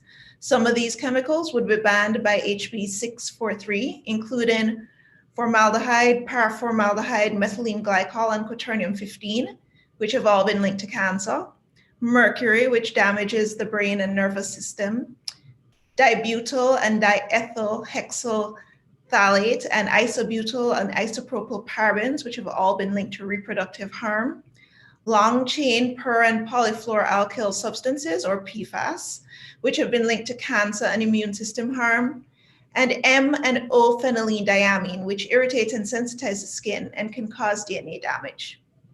All of these toxic chemicals have been banned by the European Union and other nations, and many have been slated for removal from store brands of major US retailers, as was mentioned. Some of these chemicals do not have to be disclosed on packaging because they're components of fragrance and so are exempt from federal labeling guidelines or requirements, including the phthalates. Thankfully, many of these chemicals are rarely used in personal care products and will be easily replaced. Thank you for the opportunity to testify in support of HB 643, and I welcome any comments, any questions. Thank you for being here with us today. Next, we have Ms. Emily Scarr. Hi, I'm going to hand off my son real quick. Hi, my name is Emily Scarr. I'm the director of Maryland Code with a very attached 1.5-year-old. It's okay. We're here to support HB 463 to restrict toxic chemicals in cosmetics. And we want to thank Delegate Palakovich-Carr for introducing the legislation. As you've already heard, this passed unanimously in California. There's really no reason Marylanders don't deserve the same protections. Both bills would go into effect in 2025, giving the industry plenty of time to adjust. Most people are surprised to learn that companies are allowed to use any chemical they want as an ingredient in personal care products. And just as alarming is the fact that the government doesn't test those chemicals for safety or require pre-market approval. But this committee is familiar with the shortcomings of our federal chemical policy, so I won't go into that. The average woman uses about 12 products containing 168 unique chemicals every day. It's about half that for men at 6 products, including 85 different chemicals. And personal care products are a particular concern because of their contact on our skin, your ability to absorb it. And like many other toxic chemical concerns, children are at increased risk. Kids like my son, who continues to drink bath water, no matter how many times I tell him not to. Maryland Park has been working for nearly a decade to move major brands away from using some of these toxic chemicals in their cosmetics. So we helped convince Johnson & Johnson to phase out formaldehyde releasing chemicals in their baby shampoo, and Procter & Gamble to phase out toxic triclosan. But as you've heard, there are some laggards in the market that we need legislation to make sure they step in. Some of the toxic chemicals are right there on the label. I actually was in East Baltimore, I think like 7 years ago at a Walgreens, looking through and pulling out all the chemical products that contain quanternum 15, which is on this list. And it's just alarming how many places it was, and baby baths and things like that. So we strongly urge a favorable report. Thanks for your time. So is your son's testimony in favor also? Absolutely, because he wants me to give him more bubble baths. Okay, thank you. Next, we have Mr. Scott Faber. Great, thank you. Thank you, Madam Chair and members of the committee. I'm thrilled to be here also on behalf of the Environmental Working Group, and thrilled to have the opportunity to join the Personal Care Products Council and Maryland PIRG in support of HB 643. I also teach cosmetics law at Georgetown's Law School, but I'm not speaking today, of course, on behalf of the law school. And as you've heard, few consumer products contribute as many chemical exposures as cosmetics and other personal care products. Many of these products, as Emily said, are applied directly to the skin, our largest organ, where these chemical ingredients can be absorbed directly into the bloodstream. And as Emily said, none of these chemicals are routinely reviewed for safety by the FDA. Only 9 chemicals in cosmetics out of many thousands have ever been banned by the FDA for safety reasons. And the use of cosmetics has grown really dramatically since 1938, which was, of course, the last time Congress acted in the space. In 1938, this industry reported about $1 billion in sales. In 2016, it reported more than $169 billion in sales. But unfortunately, our cosmetic safety review system has not kept pace with these changes in the marketplace, and the US has fallen far behind our trading partners. More than 40 other nations have taken steps to ban or restrict more than 1,600 chemicals or contaminants in these products.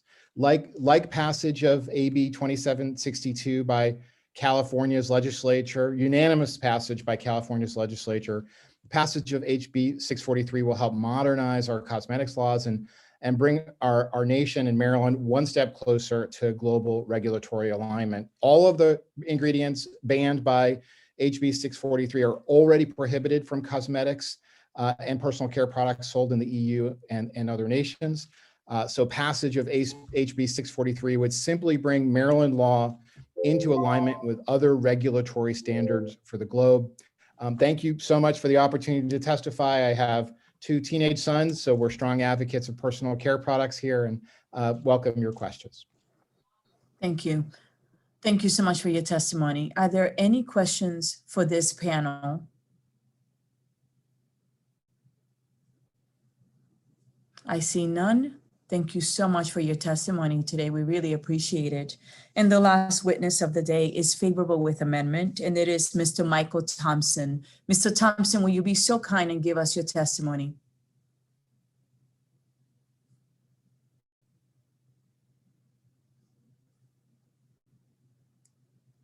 Mr. Michael Thompson? Is he in? He is in the room. Is that better? Yes, we can hear you now. Thank you very much. I apologize.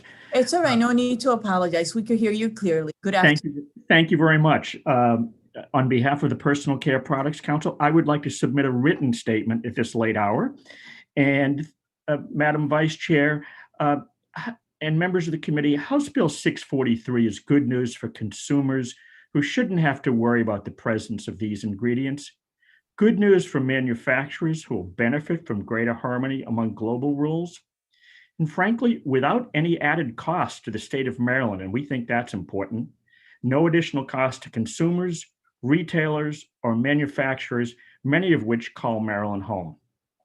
I want to thank Delegate Polakovich-Carr, her staff, the Environmental Working Group, and PIRG for their work, and we encourage your favorable report on House Bill 643. Thank you very much. Thank you for your testimony today. Do we have any questions for this witness? Seeing none, thank you so much for being patient. I know you were our last bill. The committee really appreciates your testimony. We hope you have a blessed evening. And for the committee colleagues, this ends our work for the day. And this concludes the bill hearing on House Bill 643. Have a wonderful evening.